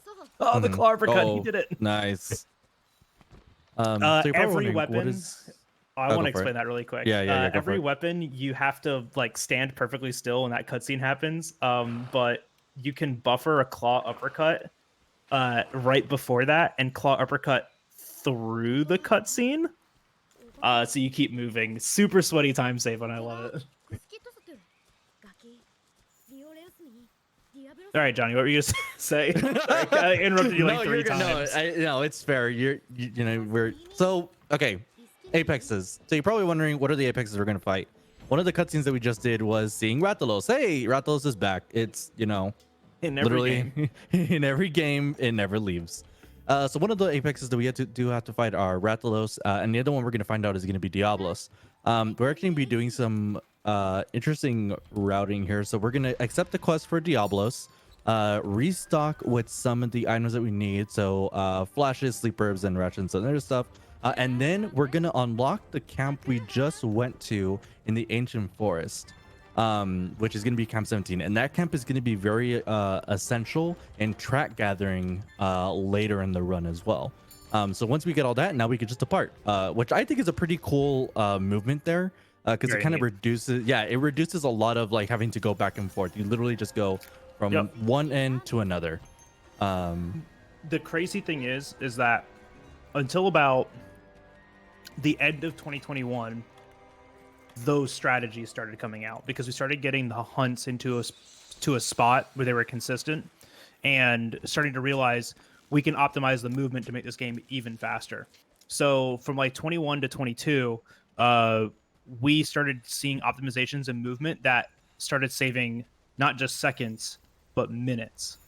And this run is now just like in such a cool spot of like doing the absolute bare minimum to finish it and just relying on like perfect execution. And there are going to be other times that we have that as well in the run, but we'll point those out once we get closer to those. Yeah. So Diablos is super cool. 1 and 3. He did it. Let's go. So there's a chance that he doesn't do that, but this is a great way for the quest to start out. He immediately runs at you, gets stuck in that. It's supposed to happen every time, and just sometimes it doesn't. Quick little movement there to bait out the tail swipe, so he's standing here perfectly. You can't really get hit by it. Unfortunate dive. So Diablos can dig in the ground. He can do a little diggy-do. But we do have these easy screamer pods that the supply box gave us that we can use to get him back out of the ground. It's a faux trap, so it doesn't last very long, but it does stop him from attacking us while he's underground. What we want to do is chain these PR hits on the leg to get Nice. knockdowns over and over and over again. Ideal situation, every PR finisher goes into the leg and trips every single time. The trip threshold on the leg is super, super low. So if you're ever having a hard time with Diablos, just do this. It's super easy. This is actually the freest strategy in the game. It's starting it that's super hard, and it's keeping it's kind of RNG sometimes, because sometimes your PR hit can go into the chest and cause a clagger instead, but you can keep it off the clagger. It doesn't matter. This is like super cheese way to do this fight, and I love it. Spoilers, we're going to be seeing this later as well. So there's because he turned, the way that he turned, it just put the PR finisher into the chest, but you saw 114 untenderized number, which means we hit the chest instead. Ooh, a second one is kind of unfortunate. But Green's got a backup, because Green always has a backup. So we're using stealth to reset the AI, then you're going to get a roar here. Back hop that roar, and that is not easy to do, because that roar lasts a very long time. Beautiful. And just timing out this. So we use stealth to like reset the AI and just to manipulate it. Wow, it went into the tail that time. That's so annoying. I wonder if that had to do with the wall, because you are really close to the wall right now. It probably just like pushed you like forward. Yeah, because you can't really get up against that wall a lot. Kestodon, can you go elsewhere? Stressing me out. Ooh, nice beautiful roll. iframe. Yeah. If you want to know something about iframes in this game, half of Dark Souls. Half of Dark Souls 3. That's what I tell people. And what's even funnier, because at 60 FPS, an iframe in this game is 16 frames. In Dark Souls, it's 32. In Monster Hunter Rise, it's 4. Gotta love it. This game's great. This game's awesome. But 16 iframes is plenty. There's also skills that make them longer. All we need is 16. Yeah. All right. So now we're getting set up with the pre-trank. Yep. Green saw the first Oh, nice. pod. Yeah, I thought you were gonna skip that one because of the ones that went to the chest. But that's so good. 338. Is that what that said? Yeah. Yeah, it's a little slow. That's all right. You know. It's a little slow, but we're still really happy. Really happy with that one. It's good Little hunt. fireworks. Good hunt. Ooh, Rathalos. All right, this one. This is This gonna be one's great. awful. It's gonna This be fight's fine. terrible. This I'm not fight's- going to explain a thing. I don't want to Right. explain anything. I just want you to do it. Yeah. This fight's. If We you don't do need it to right, it explain looks a thing. amazing. Yeah. So we're not going to say a thing during this. I just want each and every single one of you to sit back, relax, and watch this monstrosity that I've never been able to reproduce in my entire life. The beginning's cool though. All of it's cool. It's just a mess. It's great. It's a hot mess, and we love it for what it is. You Oh, have free to. flashes that we found out about 6 months ago. Anyways, Wait, what? we didn't know those were there. Oh. Oh, help. This is why we need. This is why we always need one. Hey, anyone that's like, hey, this game looks kind of cool. Can you start speedrunning it, please? Yeah. And do whatever you can to find stuff, because like we keep finding new Large things. here? I'm not even commenting on this. You've changed it too many times. Wait, what? Oh my. Wait, what? There. Claw yeah, uppercut? No. Backup flash. Ooh, that is not what you want. Huh. Y'all like ad lib?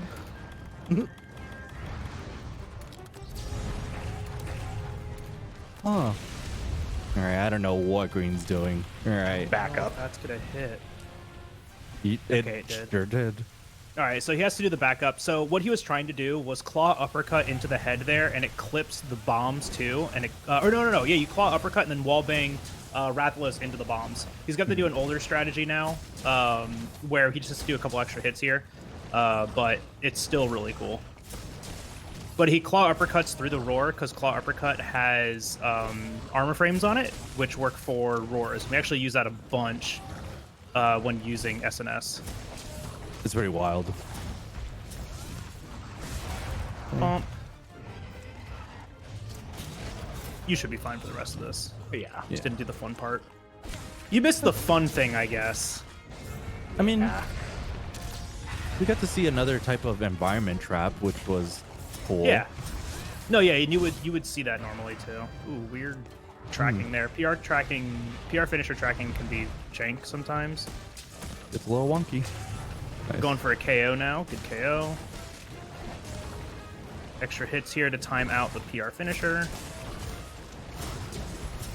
So the other thing too that Green is keeping his ears open for is a monster that's going to encroach. Called Toby Kadachi wants to come and play, and we just don't want. He's not invited to our party.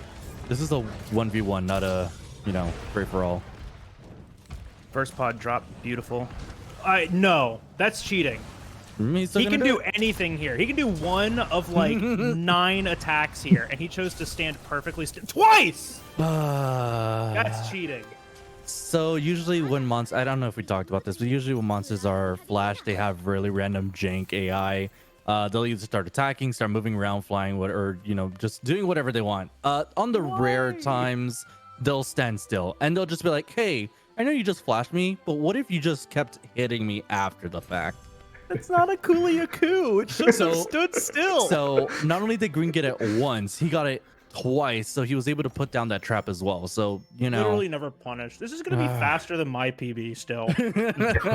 We're long so past mad. that chance. We're not past it. You're only mathematically, because I don't know how much you've gone up. You're only down like a minute and a half. I'm down like 3 minutes. How are you down 3 minutes? Kobe, Anja, Radabon, and Leggy, this one. Oh well, there goes all your wiggle room. It's fine. I'll just play well for the rest of it. Yeah, he's okay. The rest of it's easy. Minus 1 fight. So story dump. Arguably the hardest part of this run. Jeez. So story dump.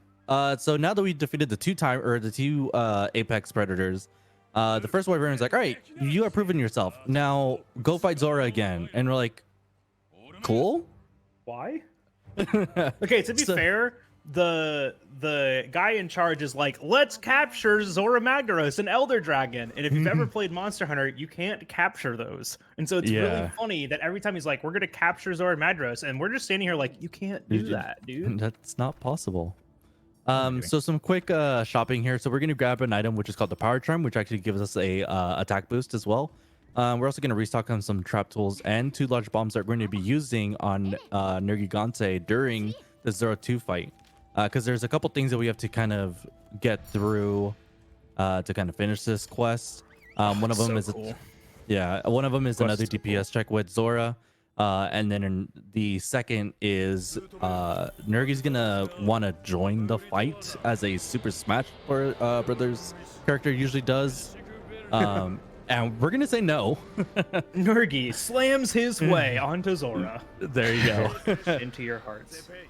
But before we kind of tell Nergi to kindly go away, we do need to break his horns for some research points that we're going to be needing, because those do count towards the track gathering we're going to do later on. And this is all going to be explained later. Yep. Make sure you're taking notes, because this will be on the test. This will be on the test later. Yeah. There's a test at the very end of the run, and if you fail it, you actually don't get to submit your PB. Yeah. It's a rule. So, unlike Zora 1, they're telling us to hit the magma cores, and we're now doing it, and this one's being very annoying. Of course, when you start your PR. So the explosions, the magma cores explode, and we need to do a very specific amount of damage to them, because we can break them, and if you break a magma core, the monster stops moving. So instead, we don't break them, and we deal the exact amount of damage to not break them. And it's crazy because Perfect Rush has a very low part break modifier. It's what, 0.2? 0.3 on everything but the finisher. And on everything but the finisher, and the finisher can't happen on the core. We don't get the true finisher on the core, so we don't even get that part break value, do we? So the initial stab of the finisher, which still works, has 1.0, but we don't get the leap off, Latch which has on and break 2.5. off. How did that not hit you? Oh my! He's a gamer. Gaming. Also, that was Rock Friend. We're gonna see him later. We are gonna see Rock Friend later. Hey, you want to see a rock behind us? Too bad. We're gonna shoot 2 rocks here. One's behind us, and because we're like Super Saiyan or something, we can just do that. Okay, good. I thought this one was going to be finicky too. Yeah. But this is the second core. Once again, we're just coming in here doing damage. We're going to do 5 PRs to this one. But the cores have 3 patterns that they can explode in. 2 where we can position around them and keep attacking them. And then 1 where it's just a really big explosion and we just have to run away from it. Or Green's going to be an absolute gamer and he's going to claw uppercut through it. I'm going to go the other way. I think either way, if I dodged, I was getting hit there. Yeah, maybe. But we are on a cycle, right? This entire quest is cycle-based. So he did half of the damage to that first core to be able to drop those rocks on it. Oh, you're going to have to gamer it here. Nice. Beauty. Once again, Claw Uppercut has armor on it, not iframes. So we still took that damage. And because it's armor, I mean, I don't even know if it's because it's armor. We just didn't take that much damage, which was really nice. I didn't even see like a Divine Blessing proc there. It's just Defender Gear. Defender Gear is good. I did like half my health still. Yeah, but like, yeah, but that's you could have died. If you were doing this no add-ons, you'd be wearing leather and a bone chest, and if you get hit by anything, you evaporate. Yeah, true. I don't feel so good, handler. Pre-shoot that stalagmite to meet this audio cut, this audio cue. We want to make sure the rock hits after the handler starts talking there. It's to stagger Zora out of a really big explosion attack. If that attack actually goes off, this quest becomes infinitely more difficult. The magma cores deal more damage, explode twice as often, and everything is just awful and sad and annoying. So we just don't want that to happen. Literally everything. The world is on fire. This is fine. The meme. But we just ignore that. And so now we're posturing on top of Zora to wait for 2 stalactites to come into position, and the NPCs will binder Zora into place. As they're bindering them, Zora Madros, we can shoot the stalactites and drop them, because all of this is just to make sure that like the animation commitment is overriding the stagger from the stalactite, to make sure that it moves through here as fast as possible. So even though this looks like a scripted scene and like an auto scroller, there's actually a lot that we're doing to make it go even faster. So Nurgigante is about to appear, and once again we can just do silly dumb things like this, where you can put down 2 large barrel bombs. We used to do these with mega barrel bombs, and then we learned that SNS is absolutely cracked and amazing. And then we found out a way that we can do this without bombs, but it's just kind of sketchy. So bombs it is. Is that green? Bombless is horrible, and grabbing bombs loses like half a second, so it's not worth it. Yeah, bombless is just not fun. But the whole goal of this is to break Nurgi's horn and deal a lot of damage to him. Beautiful, he wanted to jump there. We can just shoot the bombs really quick, get a stagger, single claw hit, and wallbang. That wallbang is also dealing damage to the horns, which is awesome. Claw uppercut into the head. When Nurgi gets tenderized, he drops Thorn Pod, and that tenderize actually weakens the horns for us to deal that damage. Actually don't need it, but it's just makes it a little bit easier. Good AI there. Yeah. Good flinch. And KO. So that KO is great because it's going to leave us this big opening. Break both of them. Break both? Oh, didn't gamer it. He didn't break both. Yet. There's still time. Oh, true. I keep forgetting. Shield bash? Oh, look at that. Wow. So we only need one of those horns to break. We don't need the second one, but you know, we're gamers. Yeah, the second one actually gives no extra research points, which is really funny. And now Green's just bullying this thing. It actually doesn't have to like do anything. And we have a couple theories about how to make this faster, but nothing is sticking. So just bully the poor hedgehog, man. Yeah. Current theory is, current theory is if Nurgi was CC'd soon enough before he transitions, it'll be fast, which he was here. So let's see. Hey, this is Rockfriend again. So shoutouts to GJG98, a hat and time speedrunner, for finding this, a Monster Hunter World time save. This rock, for whatever reason, doesn't break. It's at 1 health. And because Zora Madros is standing up, for some reason, the rock just doesn't break. Did you do the gamer? Do the gamer. Oh, yes, he did the gamer jump. Let's go. All right, that's the gamer jump. Yeah, That so is the actually, freest jump in the game. It really is. Okay, mister. Why do I need to do that? It's not a time save. And I was like, you get to the first magma core faster. And you're like, Oh, yeah. And you look cool. That's what matters. and it looks super cool. That was like a good one. You can get one that like lands you almost inside this area. I was gonna say because that could launch you right there. Oh yeah, I love it.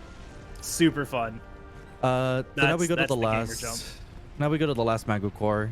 And you know, same thing. We're gonna throw in a couple PRs to try to get as close as breaking. This one we're actually gonna break at the end of because we're gonna transition out of this area onto the Great Wall of Astera, aka the barricade that has all of our cannons and stuff that we're gonna be using. So we're just gonna get as close as we can, and then once we get the dialogue to transition, we're actually gonna force ourselves to get sucked into Zora, which I don't remember if It's that an out of actually- bounds. Yeah, It's an out of it bounds actually warp. it actually does it faster, right? It's not that it does it faster. It's that it puts us onto the left side of the barrier, which is closer to the ship. There you Because go. if we just do it normally, it's going to put us on the right side of the barrier. Then we have to jump off the barrier into the water to end up next to the ship. Because the transition warp puts us on the right side, but the out of bounds warp puts us on the left. And so actually just being inside this like area will give us the out of bounds warp. Green. This don't let this magma core kill you. I'll be fine. Ticking He away. says, yeah, I was gonna say. I'm not on fire anymore. We're all good. You were when You you were started still- that PR. Yeah. All right. There's the forced warp. You have a slither of Wing Drake. I was Please. gonna say, just hit him. Oh, it would be the funniest thing. Super fun thing right there when you jump off that cliff. Immediately doing a downward attack not only stops you from having landing lag, but also pushes you forward a little bit. Super sweaty time save. I love it.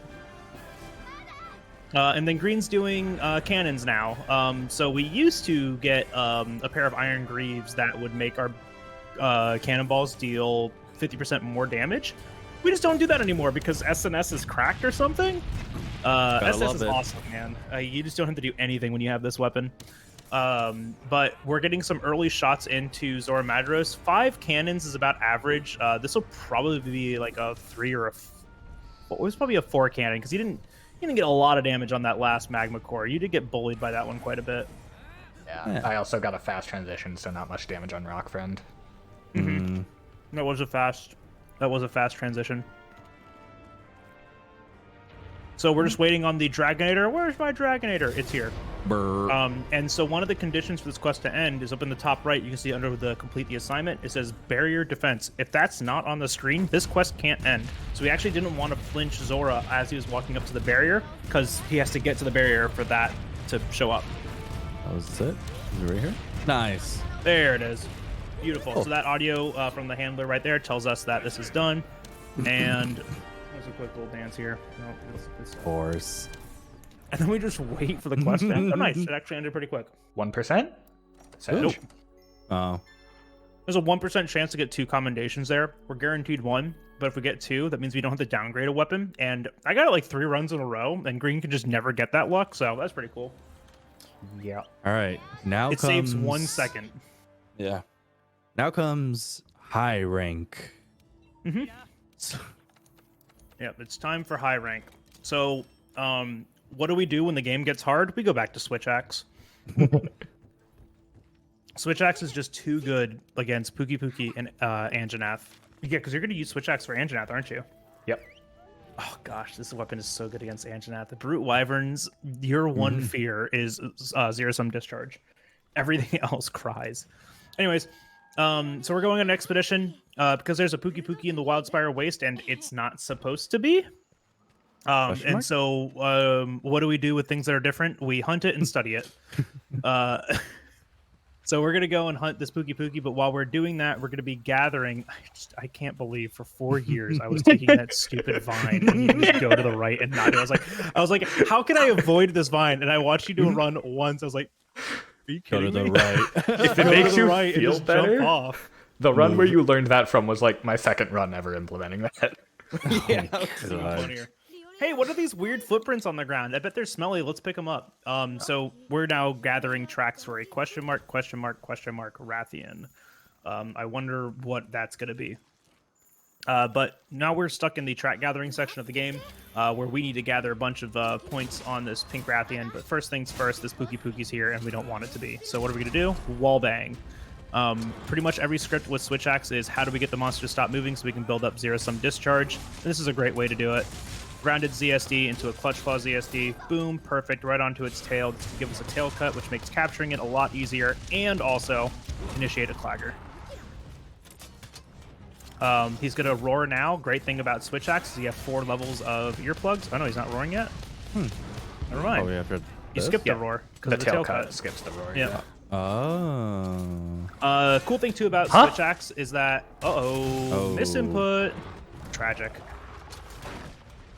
Cool thing about Switch Axe too is that what we can do is, oh man, I hope the Gotcha Lock will leave you alone. As long as you we stick have to- left, they do. Yeah, we have to time out the ZSDs. We stagger when we start it, so the finisher can actually get a Clagger. He didn't do it there because we know it's close to cap. But we can do the safe thing where you pick up the Pierce Pod, pre-trank trap, draw, Nice. and Slinger Burst. Switch Axe's Slinger Burst is a lot slower than SNS's, so you have to like do an axe attack and then use it, so it's a lot slower to do. But you can still fit in all 3 if you know how to use the weapon. And returning back to Astera. And now for good overall. Now for Green's favorite part in every speed run. Track gathering. Yeah, do you guys like counting to 40? We're gonna do that a lot today. Is it 40? It was 20. Well, for this one, it's 40. Oh, right, yeah. So let's explain tracks really quick. We have 4 monsters that we have to gather tracks for. Right now, we're only doing 1. But each of those monsters has track patterns. They have 3 different patterns that they can spawn in. So 4 monsters, 3 patterns each. That's 12 patterns in total that we have to memorize for this speedrun. Historically, there were even less tracks on patterns, and we never took the time to learn the patterns back then. So it used to take 45 minutes. Now it doesn't. It's a lot faster. We need to gather a certain amount of research points to progress the story. For Pink Rathian, oh no, I spoiled it. For Pink Rathian, that is 40. We've already gathered 6. And when we hunt the next monster, that's going to give us 4. So that's 10 right there. So that means we need to gather 30 more in the quests. This is kind of like a blessing. Like, I don't know how you feel about this one, Green. This is pattern 1 Pinkian, which has 20 points on it total, but it takes really long to do. So that's kind of like a little bit of a trade away, but we're going to gather 20 points here now. And so we just kind of know immediately from the start what pattern we're going to be on, and where those points are going to be. Footprints and scales, those give us 1 point, or you see it says 10, everything's divisible by 10, so that gives us 1 point. Gashes, claw marks, or like the special tracks will give us 20 points, or 2. So Green's just going to keep track of that. There's also a menu that we can check in case, wow, he did the worst possible mud spray right there. Yup. I've gotten stuck in that mud one too many times. Yeah. But a really cool routing thing here that I'll explain, because we didn't used to do this, because this is just too big brain for me. Instead of launching another expedition, because we can't relaunch an expedition here to respawn the tracks. Instead of doing that, we're actually going to launch an optional mission from the camp. The cool thing about that is that in high rank, you have a chance to randomly just be dropped next to the target monster for your quest. We call that a drunk bird. But drunk bird is bad for us. That was only 19. You didn't gather 20? Yeah, I don't know where I missed it, but That's fine. You got 19. yeah. As long as I have 15, I'm fine. Yeah, exactly. 15 is the minimum that you need from each one. So instead of launching a quest and getting drunk birded, we can actually launch a quest from the camp in an expedition, and we start from that camp no matter what. Negates the effects of a drunk bird. Beautiful, beautiful stuff. So we can guarantee that we always start in camp 1. This is good. This is pattern 2. Pattern 2 is the best one. And you'll just need 11 points here. And that lets us do the fast route for pattern 2. Because there's a lot more tracks to the right here, but we can just skip those. Yep. Don't need them. They're a little spread out, and they're like over water and up ledges and stuff like that. So they're a little slow. So we can just go to the left here, come around this corner, and then there's 6 more points around here. Actually, I guess there's 8. You can keep going. Nice. I lost count. That's 11. 7 in the first area, 4 in the canyon. Look at this man counting. Hold on, I'm sus. I know. Okay, he's right. He knows how to count. Counting in this game is hard. It really is. But so now that we have 36 research points, that's gonna unlock our Anjanath quest. I think it actually unlocks at like 20 or something like that. But now we can go and hunt Anjanath. Oh my gosh, this hunt's awesome. This hunt's so much fun. This is like the reason why I love Switch Axe against Brute Wyverns. So a really cool thing about Brute Wyverns is that their Clagger threshold is only the only threshold that's on their head is a Clagger. There's a part break threshold, but we can more or less ignore that because that's when our ZSD ends anyways. It's like perfectly timed. This is just beautiful convenience and scripting in play. I love this fight. But we get to show off the absolute monstrosity that is Clagger chaining. Because like we've seen it on a couple of other monsters, but like 3 ZSDs. We're gonna do 7 here. It's awesome. So Green's using stealth to his advantage. Right. Oh my gosh, you're so much smarter. Ever since that one jumped on you. Not only does it make the trap easier, it locks him into trying to back up after every ZSD, which makes it much more consistent. Usually being a break brain. So that was an Enrage Roar, and the Clagger got that ZSD, so we're going to get an early break here, which is okay. That's about the only point of RNG that's in this. You can get away with a full finisher there? Man, I don't know this hunt anymore. It's changed. All right, there's the break. Get a roar here. Oh, wow. Wow, that's so free. Oh my gosh. Good morph. Yeah, I didn't think you were going to be in front of that one. That's why I rolled that one. What? When he claggers, it we're just gonna usually use... works. I always feel like I'm never in front of it for that.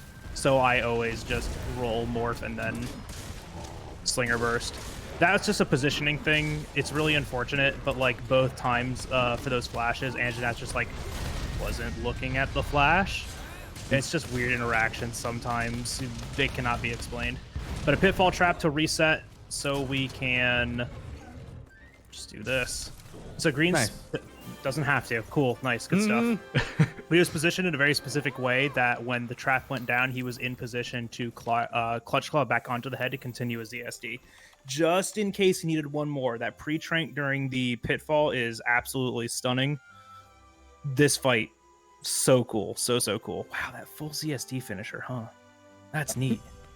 Wow. Somebody's mind. Do you only do that if you get the blast proc for the early Clagger on the first one? Yes. Or do you? Oh, okay. Because then you can use the roar to reset. Oh god, so smart. So smart. Scripting in this game is so cool. That's a variable script. You have to like know. But either really way, know. assuming you don't get bad spawn RNG, that the variability is 1 second. Even if you get early headbreak or don't. It's great. Beautiful. Beautiful. All right. Up next is our pink Rathian, the one we've been chasing. So this is probably like I'm gonna say this is the hardest fight in the game. It is. Like hands down. We have a script for it. That script is so temperamental. It's like just so fragile. We're gonna do our best. We have to roll this roar, equip the ghillie mantle, grab a rock. We're now in stealth AI. We can lure it down here into this hallway. We're gonna set up for a double wall bang. Stop it with just more, hey, what's this noise? Tap once and a wall bang. Now, we do that specifically right there to land next to this Bright Moss, like, legitimately. That's where we want to be, to pick up that Bright Moss as fast as possible, Clutch Claw back on, and Tenderize. Now we move to this side so she backs up towards the wall, so we can roll, Clutch Claw back on, and we got Clutch Clawed, but you should be fine. So now we just have to get back in front of the monster, kind of like around the neck. Yeah, you didn't put any gray numbers on. Yeah, barely. Did you overwrite it? Fine. Why do I keep... Why do you keep doing that? So ZSD is 2 button input, and if you only do one of them, then you just like do that. Oh, that is tragic and annoying. Wait, what was that? Yeah. Okay, at least she did a tail flip instead of like doing something else dumb and annoying. So you're 2 ZSD short. Yeah. All right, so now we're in ad lib territory. Oh my gosh, are you gonna get lucky, goaded? No, it's just gonna fight you off right now. Yep, there it is. Good finisher. That's just good know-how right there. Is this gonna be Flash AI? Yeah, it is. And your ZSD just ended, so yep, we can pitfall here. Oh, you didn't gamer roll through it. You absolutely can, though. You were at the right position and you could have done it, the gamer roll through it. Oh man, her head flail pushed you to this side. That's annoying. Damn. Yeah, it's just the flailing and stuff and just like the slope nature of this. It's so hard to aim that, but you do. How do you never get punished? How do you never get punished? Let's go. What? That Spore Puff just saved you. Oh my gosh, baby. Spore Puff backup strat? Let's go. Maybe. Is there a pot on the ground? We're gonna find out. Roll through it, roll through it, roll through it. Oh, coward. Oh, God, that was right on your butt. Nice. All right, beautiful. Dang, nice ad-libbing. Yeah, that was good ad lib. Good ad lib. 330? Something like that. I mean, I need to... Yeah, he's got to put his max potions on his radial. 231. Oh, 231. Yeah, good. Good stuff. Nice. Low 2 is the goal, so only losing like 20 seconds to that because you're really smart. You knew that you weren't going to get the claggers up top, so you immediately dragged him down because the idea is we want the fall down from the flash off of the cliff. Because she's enraged, she's going to follow us, so we just kind of take advantage of that. It just gives us a moment to flash. Ideally, instead of tenderizing the head when he did, what he would have done is gotten 2 more ZSDs off, jumped down, been able to flash ZSD, clagger, put down a trap. Like, it would have just gone so much smoother, and we would have saved 20 to 30 seconds there. But that was still just a beautiful, beautiful execution. Mm-hmm. All right, so now we did first track gathering, but what if we did second track gathering? And third, and fourth. Oh, hey, look, good pattern. Kind. Nice. Yeah. Yeah, well, you already lost enough time, so... So the neat thing is now that is the end of all regular monsters. So hey, trapping is now out of the question, and you'll see why in a bit if you're not familiar with Elder Dragons in this game. Before we fight any of the monsters that we have to go moving forward, we're actually doing a lot of track gathering. So we need to gather 20 tracks worth of points for in total 4 different monsters. Well, 3 different monsters and then For 3 Nergy. different monsters. Yeah, Nergy's the exception because we'll explain that once we get there. Nergy's tracks are set the first time you do them, and as long as we get that horn break on Zora 2, we only have to do those one set. So it's actually the same pattern for Nergigante every single time on the first visit. And then on the second visit, you can get 1 of 3, which they're all pretty much the same. And the variance between them is like plus or minus 10 seconds. So it really doesn't matter. So if you miss the horn break, you're actually going to lose like 30 seconds just because of loading and animation times and stuff like that. But and like rerouting, but the actual like difference in the track gathering is only like 10 seconds.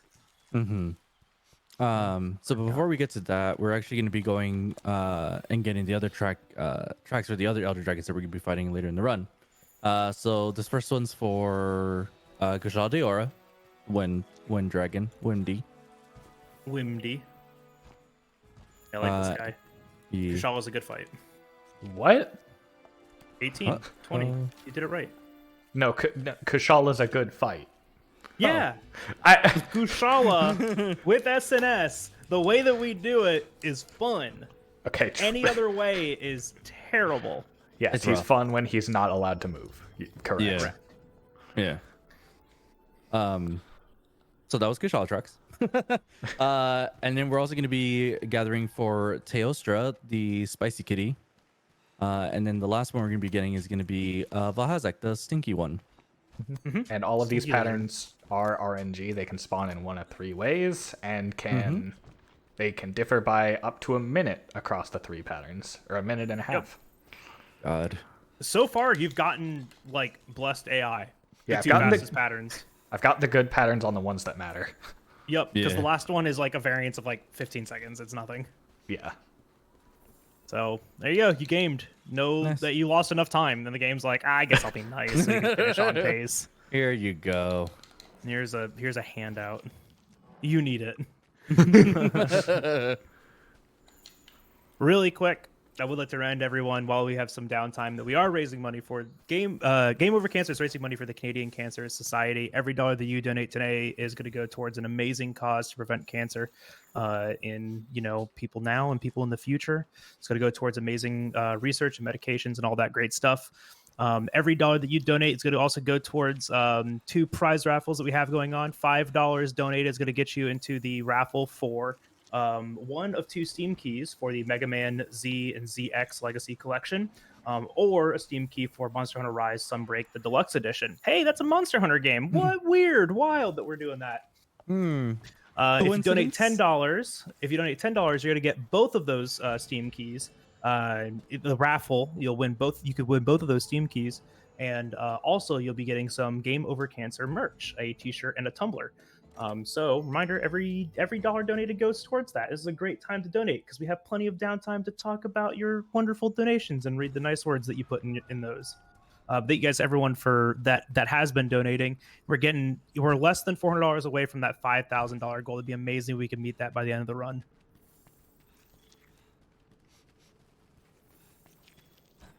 And that's all I had to say. You guys can talk. So what do you do when you have 10 minutes of downtime? I mean, it's only like 10 minutes. So track gathering now takes upwards of 7 minutes to do, right? Yeah. It's like not even that long anymore. Used to take 40. Oh, God. Back in the dark ages. You don't even talk to me about the Dark Ages. I wasn't even there Johnny, when the dark ages. Johnny, when I are you would- going to do your version 1.0 speed run, huh? Don't do it. No. You can. Listen, I do told it. I told myself that I did 0%. I did it. I did a sharp percent. Grit my teeth through that one and still managed to finish. And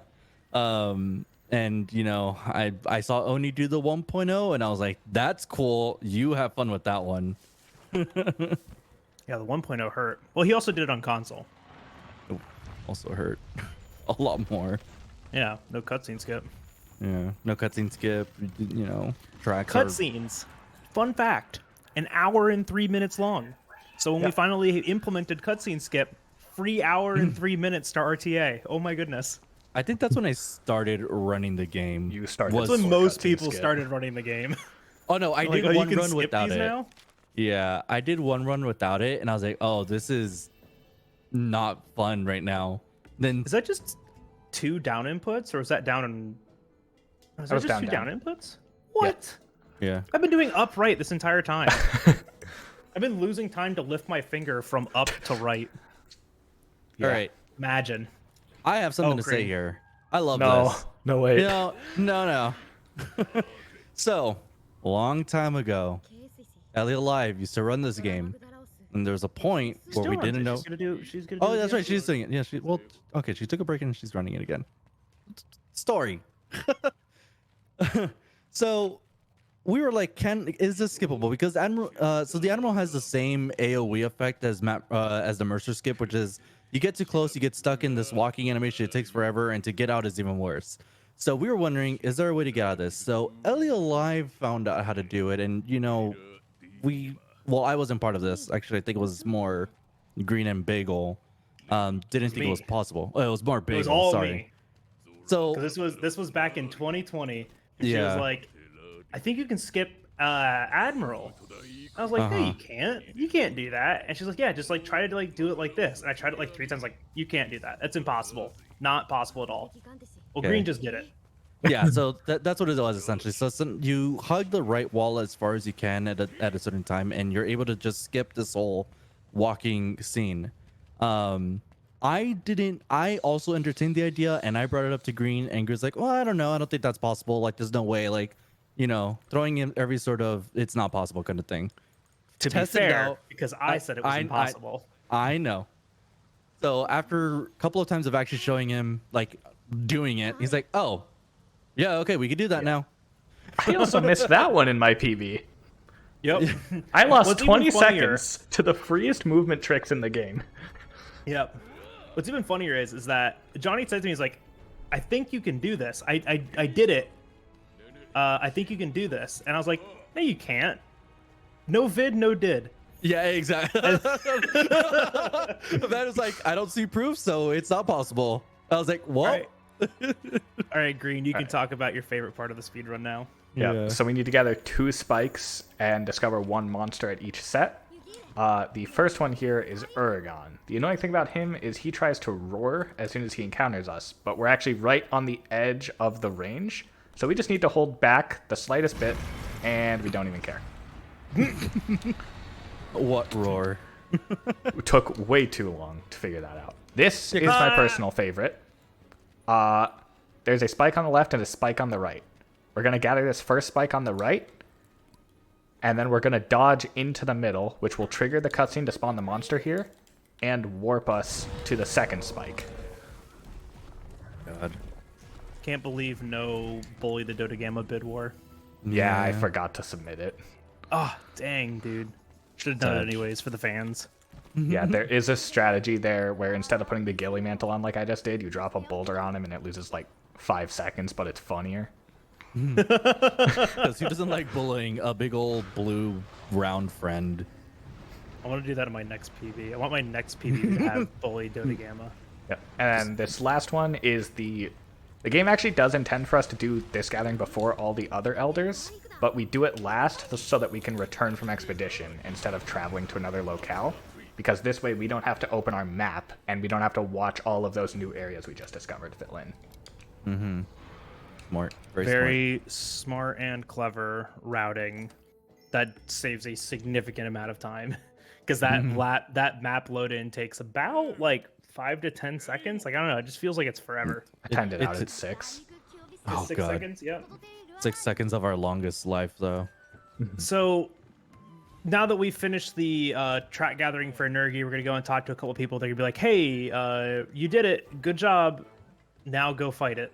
But before we go and fight it, really quick, thank you KT8976 for that $35 donation, saying only 300 to go. We are getting so very, very close. And thank you so much for that donation, K. Thank you, thank you, thank you. 300 to go. We can do it. You can do it.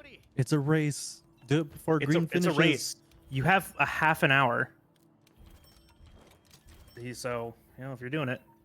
Really quick, downgrading the switch axe, and then that returns the materials that we use for the upgrade to then upgrade the SNS. We almost have the strongest weapon in the game now. What's crazy is that for this content, for the base game experience, the fully upgraded defender weapon is the strongest for every melee weapon in the game. Dumb. It's But wild. it has the highest effective raw value, which is a calculation between your elemental and your raw, and figures it out and use whatever. Numbers. Super smart, nerdy numbers stuff. But it's the strongest weapon for us in the game, and we're gonna get it after this hunt. This is our first Elder Dragon hunt. All the Elder Dragons have a cutscene, so we can start them out the same way. And just like the other ones, we have scripts or strategies. For Nergigante, oh, that was cool, Green. That was fancy. For Look at Nergi, we you. got a cool little opener here. Most of these are full scripts, but we do have to kind of react to a lot of like AI. So we're going to start with this opener that is a claw uppercut, or a clutch claw on to a wall bang. We're going to claw uppercut and tenderize to get a full tenderize, and then grab the thorn pod that drops off. Because we've only tapped once to wall bang, we can now do that again before he enrages. Because while he's enraged, we can't wall bang. Now second wall bang and thorn pod is on the head, so we can start building up a KO threshold. The nice thing is that the KO is going to wait for the wall bang to end, dodge that roll, get a stagger first, and then shield hit for that KO. Beautiful. Beautiful. Going into a PR now, we want to break those white spikes. Every Elder Dragon has what's called an Elder Aura, which is kind of like a fun little strategy that they do. Nergigante is his spikes. His aura is all about his spikes. As the fight goes on, Nergi can have no spikes, white spikes, or black spikes. White spikes are great because they take damage, and when we break them, he falls over. They have an amazing hit zone value. When there's no spikes, it's kind of a sad hit zone value. And that's what kind of determines our damage. But when we break those spikes, it's a guaranteed knockdown. Really weird positioning here, but Green's really good at this script. There's two strategies to do this depending on the status of his horns. And so Green's doing the only one horn broken strategy versus the no horn. Oh, dang. All right, so that rock drop hit the horn and the spikes. That kind of ruins things, but he might be able to get it back from the hand here. Spike growth anywhere will cause, breaking spikes anywhere will cause a knockdown, given he's in an animation that he can be knocked down out of, which most of Nergis are like that. You just kind of have to play it around smart. If we can just get that break there on the hand, perfect. He's gonna fall down. And Green is waiting to attack before all of these. 1, to space out his damage, and 2, to time his PR, so the finisher happens after the knockdown. The finisher happens before, that clagger doesn't happen. The horn breaking the white spikes won't cause a knockdown. So we have to be very careful about our timing on all these things. God, this is so crazy to watch. 4 paw swipes is what we need to start our PR. So we're starting the PR on the 4th paw swipe. We're just kind of counting that stuff out to make sure that the timing is good. Getting that clagger, extending it, and then doing a rushed PR. So no timing at all. You see no red aura there. This is the time that you really see the variance between timed PRs and rushed PRs. It's actually really good, even though that rock drop hit the horn. Green was able to get the script back pretty quickly, and he's only gotten this one kind of awkward flinch, but it's really close to death. Green just has to kind of find an opening to keep tapping it out. That is super unfortunate, just right up against the wall. Play it nice and safe here. Taking the time loss, saving the resources for harder fights. Because he could have max potioned there. He thought about it, but just taking the mega potion takes a little bit longer. Slapsies kind of is not good, because if 2 happen, right, you can get hit by the second one pretty easily. Oh, nice. There we go. So the tenderize in the head has ended, so we know that the quest time is past 3 minutes, which is unfortunate for the hunt time is past 3 minutes. But just taking it easy there. We don't want to take a cart. A cart anywhere loses a minute, just hands down. And we don't want that. So slowing down, taking the time loss, and playing it safer and only losing 30 seconds versus playing too aggressive and getting hit and fainting and losing a minute. I mean, 30 is less than 60. Last I checked. Matt checks out. So you notice that we didn't capture it. Elder Dragons cannot be captured. They are only slay quests. So at the end of every Elder Dragon quest, we will have a 60-second end timer, which gives us time to do more gathering. We are not done gathering, because at the end of every single quest, we're going to be gathering more items to have more power items. We want more might seed items, more things to make our damage higher. And this has allowed us gathering these items has opened up strats that we call starving. So we have scripts where the openers and the movement is based on eating at the camp. That's eating strategies. And then we have ones where we don't eat at the camp. Eating at the camp, especially in the Elder's Recess, this area with all the big crystals and spikes, loses a bunch of time. So the development of starving strats was actually a really big time save for a lot of these hunts. The ones in the Elder's Recess save like 25 seconds starving minimum. 15 each. 15. 15 each. It takes 15 seconds to walk to the camp, eat, and then go on the hunt. That's just a lot of time. And between Nurgi, Kushala, and Teostra, that's 45 seconds right there that you just save. Just not doing that. So starving strategies are just always going to be faster. The only we're going to eat on 2 Elder Dragons, and that's just going to be Valhazak and Xenojiva, and all the rest we won't eat on. And we're going to be using power items to make up that gap. Because when we eat, we're going to eat a meat meal, and we're going to get additional attack boosts from that. But we can forgo that and just use power items to make up that gap instead, so we can keep the same fast scripts. But we're just put on a time limit, 3 minutes. But if you're good at the game and you're comfortable with it, you can do it, no problem. So this is actually pretty neat. So we did the track gathering earlier for the other Elder Dragons, and now the game is saying, hey, go out and get those Elder tracks. And we're kind of like, we did that. So we're actually going to be turning all of these in and talking to all of these separate NPCs. So it's the field team leader, the huntsman, and the third fleet master. So we essentially, they tell us, hey, there's this monster out about. You should probably go track it and find out where it's going. We already did that. So now we're going to go back and talk to the chief ecologist and be like, hey, those tracks that they told us to get, we have them right here. Boom. We're good. And after that, we're going to do one more round of talking to the NPCs again, but we are going to be doing this in a specific order, because what we're going to be doing is we're going to talk to the huntsman first, then we're going to go to the research base and accept the quest for Teostra, and then we're going to go talk to the field or the third fleet master before we depart. And you may be wondering, hey, well, we still have one more NPC that we need to talk to, and that's actually going to be something we're going to do after this hunt, because of the way that the way that we return back to base, it places us right next to the field team leader, turn in that quest, and then we could go on our way to do the other 2 elder fights. Whew.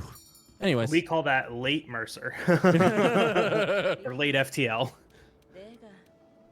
And there's a couple different strategies depending on like how you want to eat on the hunts. We actually have like a couple different ways that we can do Elder Dragons, because the nice thing is that you can do them in any order. And so depending on how you have your item routing and what resources are available to you and when, or what quests you do want to eat on, because that's what you're comfortable with, you can actually change the order in which you do the Elder Dragons to match the strategy that you want to do. Because we have late FTL, we have late Huntsman, you can eat on all the quests. It just changes how you need to move around. And of course, some strategies are faster than others. So it's all just kind of dependent on what you're able to do and what you're comfortable with. Like previously, I used to do Kushala first. Now we do Kushala last. I used to do Valhazak last. Now we do it second. And I used to do Teostra second, and now we do it first. And so, we just kind of changed around all of these orders. Teostra is really cool, though. Unfortunate. That roar is really hard to dodge. So now Green just kind of has to wait for a moment to Clutch Claw on. All right, good. You didn't get Fire Breath AI there. It is being very annoying, though. Greedy. Ow. Yeah. Kind of got a slow hound here. Missing that dodge roll is real big sometimes, because then you have to deal with Teostra AI. But the rest of this opener is supposed to eliminate Teostra AI. There you go. You got on there early enough. You're going to be able to do this now. So we're going to triple hit Teostra, which is going to make an Enrage Roar happen. That Enrage Roar, we're going to dodge with a back hop. Whoop. Nice iframes on that. Go into a vaulted jump to then mount. Mounting the monster, mounting Teostra makes him fly, so we can just flash him out of the air, and that starts this kind of opener. We're going to PR, doing a slow one to time it out to get a Clagger on that. And then we kind of need to wait a little bit, and then Claw Uppercut here. That's going to tenderize the head, drop it, and then we're going to PR the head here. We want to get the finisher while this ends. Unlucky. Just the monster kind of turned a little weird, and he got the neck instead. And we're also going to be kind of dealing with Teostra's aura here. So Teostra can have 2 auras. He can have fire, which is what he has now.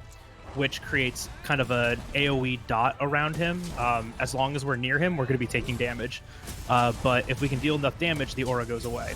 His other aura is a lot easier to deal with, especially with our script or our strategy. It's blast aura. It just means his blast damage does a lot more, but we don't take this constant tick. Oh, that was so scary. All right, so Teostra is going to alternate control here.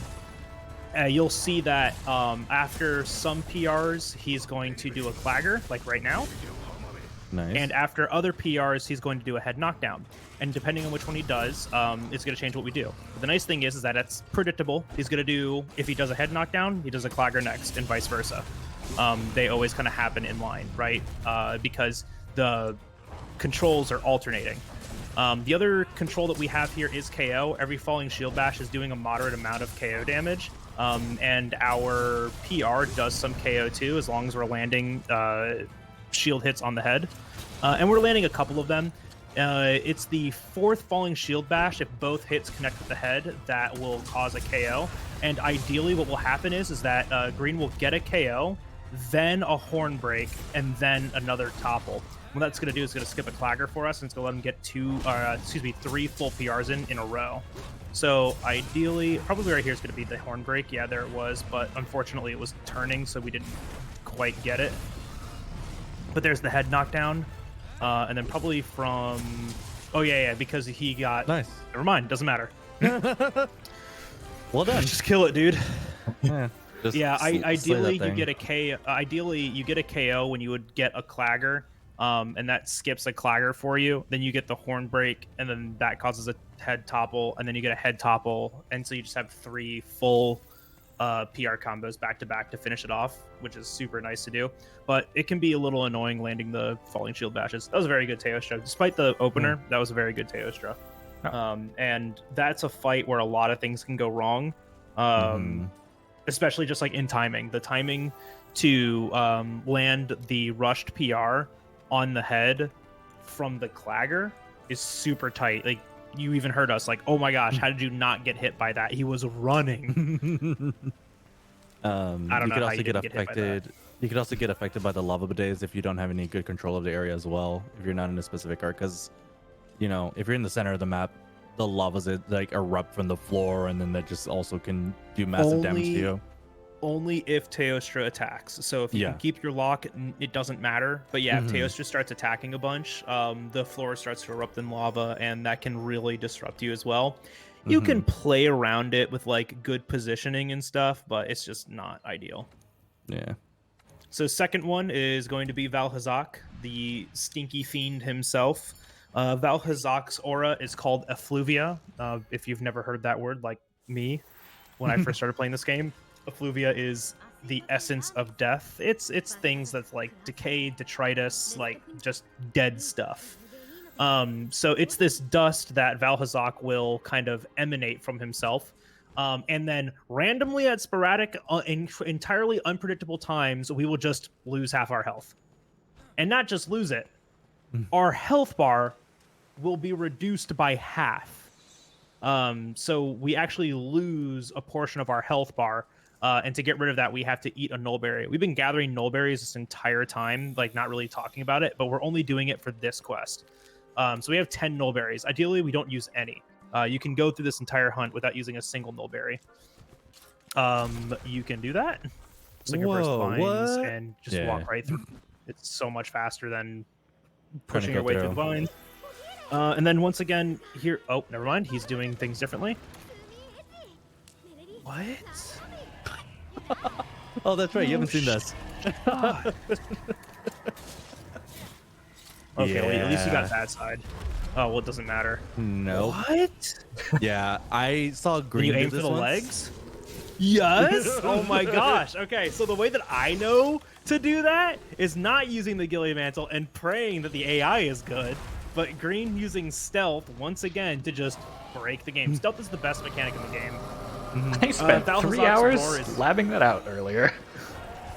Today? Yeah. You've done it before, haven't you? Stand Nope. you. I could have All right. swore. Okay, anyways. Things that have happened. Green has wallbanged the monster once. He is now getting the worst AI to make up that stealth. Green has done one wallbang to get a knockdown to start to get a tenderize on the chest. We call the strategy that we have on Valhazak a pseudo lock, and that's because it's hard to keep and isn't quite a lock. But the pseudo lock is pretty much doing PRs to the chest in a specific way. What we're going to be doing is this Pierce Pod Slinger Burst, because every time we tenderize, we're going to get Pierce Pod. We're going to do a Pierce Pod Slinger Burst into a PR. We're going to get a finisher, and that's not going to clagger. That's because the chest is a few damage away from another clagger. Then we can just Pierce Pod Slinger Burst again, go into the PR, and then do it again, and then we'll get a clagger. We can then extend the duration of the tenderize and the clagger by tenderizing, and we get another Pierce Pod, and this keeps the strategy going. What's difficult about this strategy is that the way that Pierce Pod will connect with the body is sometimes unpredictable, and Valhazak can just do stuff like that. We can get hit during this a bunch, which means we have to fix that. So that's how we have max potions. And then stuff like that happens where incredibly ambiguous hitboxes exist. And then there's also the Gyros that's behind Green that's going to destroy his sharpness and also try to destroy him. There's a lot of things that can happen during this hunt that we have to adjust to. So that's why we call it a pseudo lock. Because it's just kind of hard to keep. Oh God, you are the greediest creature ever. All right, so you can see the effluvia is taking effect now. So Green has to eat a nullberry and then the max potion to get full health back. And then, yep, back at it. Back at it again. Man. With the Slinger Burst. I love this strategy because it takes so much just kind of game knowledge and heads up presence to do it. But Green does have to kind of be safe here because he doesn't have any more max potion. I think he can craft one more. I can. Okay, you don't have it. You don't have it. You get it after this. That's right. Yeah, and I didn't get a Mandragora from Rodamon. Oh, Sag. That's right. You didn't. This is now where the pseudo lock kind of starts to fall apart because we get claggers off of Slinger Bursts and weird things are happening. So we do just kind of have to ad lib through this now and hope that things continue to work the right way. Which so far, yeah, it's working. As long as we can get a Bat Flinch was weird. As long as we can get a tenderize off of every clagger, we can usually keep this. But yeah, you just kind of got to understand what's happening. Mm-hmm. You're getting good attack AI at least.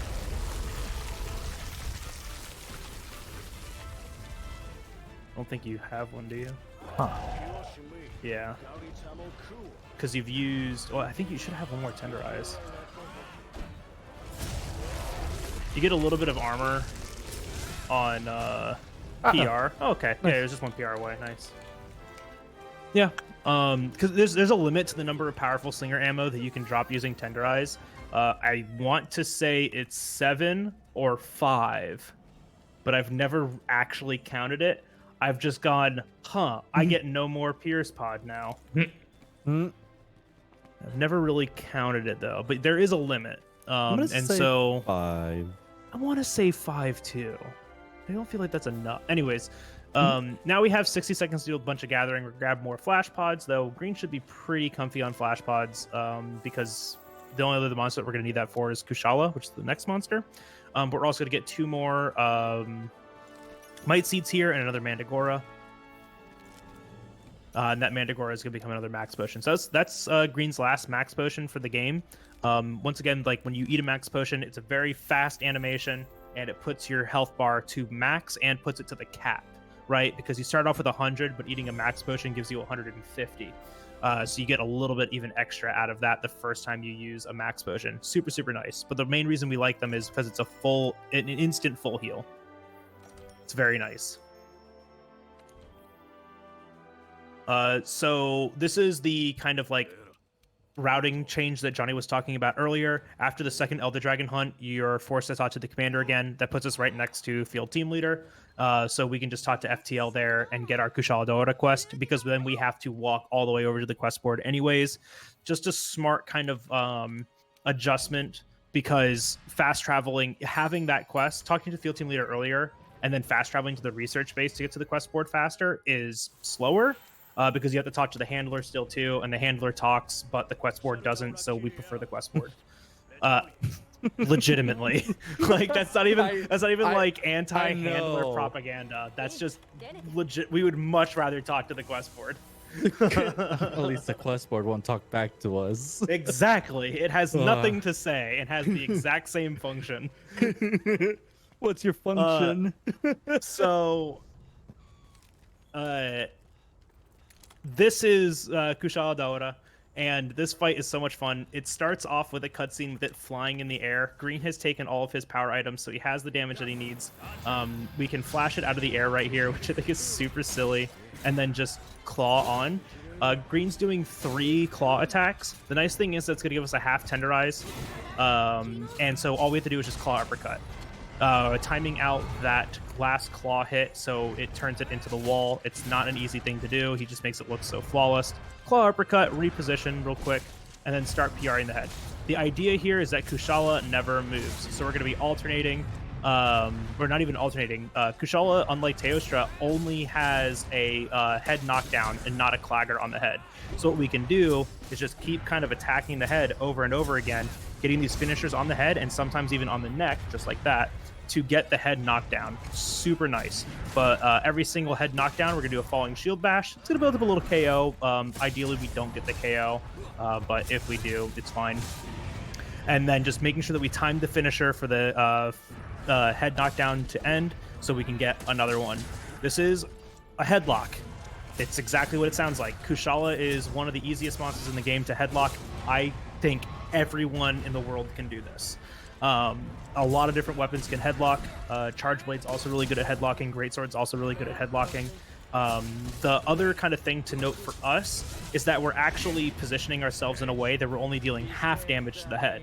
The head is the best hit zone for us, so we're going to deal the most damage doing that. But the problem is that if we over-damage the head, we overwrite the threshold, and then we miss it. So here's that KO that we were talking about. Green doing a guard slash to start a back hop because, you know, easy. Yeah, that was intentional, right? Yeah, definitely. Oh my god. Yeah, just like that one was. Oh. He's fine. He actually doesn't need the falling shield bash. The falling shield bash is just timing. He just has to do a slow one right there. Should be okay. It's going to be a couple taps. Had it gone into the head, I would have been fine. Yep, there's a head break. Perfect. Head break also tells us it's at like 20% health too, so it's almost dead. But the headlock, just being able to keep a monster sitting still like this is really cool. But yeah, we actually do want like some of those hits to go into the arms and not into the head. And the easiest way for us to tell is the kind of like star around the numbers. That just tells us we're hitting a tenderized zone. So we're getting a better hit zone value and better damage and stuff like that. Beautiful Teostra. Beautiful, beautiful, beautiful.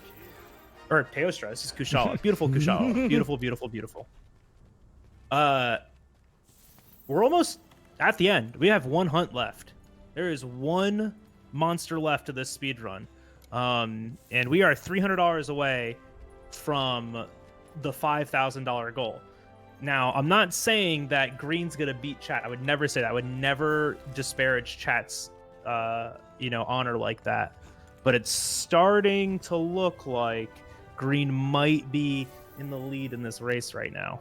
And we don't want that. We don't want. No, we don't want Green to win. No. Come on. No, we absolutely don't want that. He has enough. he has enough. It's fine. Oh, but that was a beautiful Kushala, and that's just like really cool, kind of taking advantage of the mechanics of the game, right? You know, we're taking advantage of literally anything that the game throws at us. So, very, very cool. Very, very cool hunt. 301 is beautiful. Sub 3 is absolutely possible. Like 245 is like average now, right? 245 is like perfect. Yeah, okay. So like 250 is like 250, 255 is like very, very doable. Yeah. Mhm. Mine are usually like 305 because I'm not very good at Kushala Lock, but super good. So we just got to talk to a couple NPCs here, and once again, if we have to do anything in Astera, we might as well just do it in the research base. Talking to the handler is really fast in the research base. Talking to the handler in Astera is super duper slow. I think 'cause she's Something always that we talking about also, food. yeah, something that we also didn't talk about when it happened, because we were too busy explaining some other really innocuous thing in the video game, is that Green made a weapon for the Palico. The Palico has been holding on to this Pookie Pookie bow for a while now. It's a high rank Pookie Pookie weapon for the Palico. It does poison damage. Xeno, super susceptible to poison damage. Super susceptible. And it also does like a couple hundred damage, like 300, 400, something like that. 800.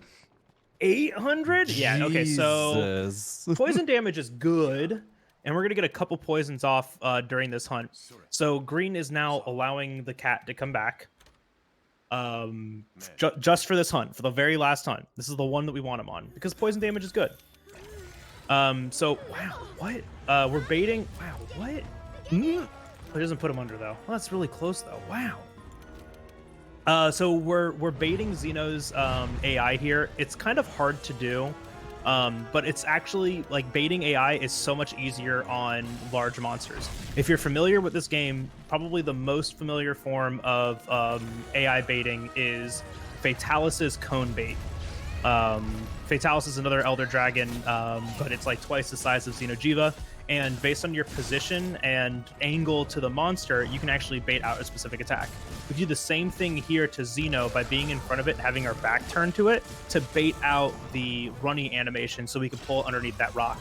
That rock damage is actually really important to us, but it's the stagger that we want more that happens after that, because that starts us getting damage on this left hand.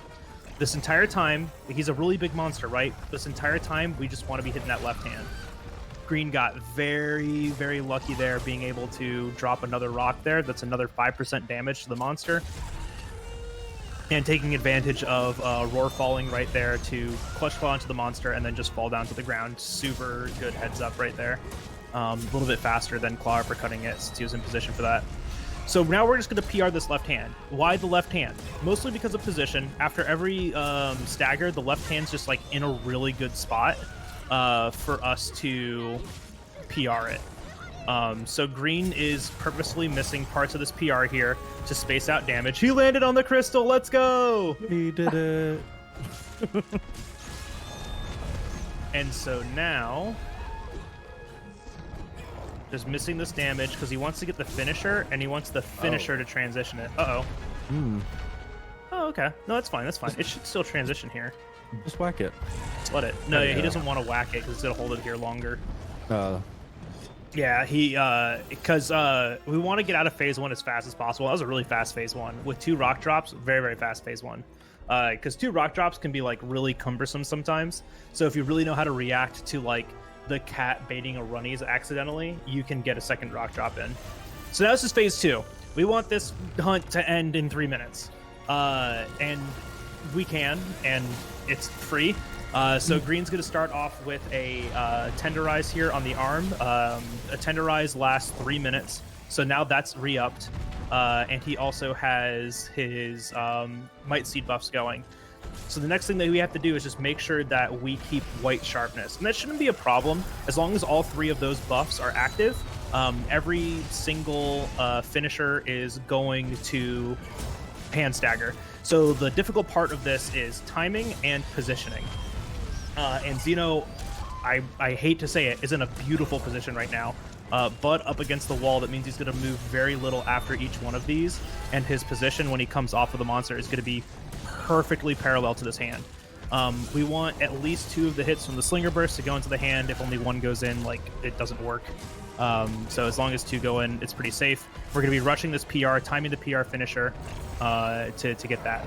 A step forward like that is inevitable. It always happens, but the nice thing is that he always does that attack, which we can take advantage of and get a finisher on and just continue the lock. It's a little bit of a time loss. Ideally that never happens, but absolutely recoverable. taking advantage of PR tracking there, just clipping the toe to get the arm. Don't worry, that's intended. Beautiful, beautiful hand lock right now. Green's at about half white sharpness and a little on fire, but full health, so no worries. The cat will also heal us occasionally. A little against the wall here. This should actually be perfectly fine. Yeah, he's just pushed up against the pinky right there perfectly. We can also keep the lock going if we drop down into blue sharpness. It just means it's going to be one hit away from a hand stagger after the PR finisher. This is my personal favorite positioning right here because you can just turn it directly into the wall and always hit. Nice. You like literally can't miss this one. This is by far my favorite. The only problem is that sometimes the tracking can get near the head, but you know, perfectly fine. I'd like to see a heal from the cat. Yeah, I was like, cat's really holding out. But honestly, Green should just be able to finish this out. I think it's just one PR away. Nice. Oh, and goodness. time. Let's go. That's time. Whew, a 5-16. Well done. Good stuff. High I'm five, fine. Green. Nice, dude. Health Did is you fine. breathe at all during that? Or Yeah, everything's fine. all right, that was 237.35 RTA. Good job, dude. That was Nice. underestimate? Yeah, Yeah. by 25 seconds. Yeah. Wow. Nice Okay, then. stuff. Good stuff. right. Well, all right. Yeah, we did all the talking for 2 hours, 37 minutes, and 35 seconds. So how about you do some of it now, Green? Yeah, thank you, Game Over Cancer, for having me. This marathon was actually how I learned about this speedrun, so it's cool to be running here now.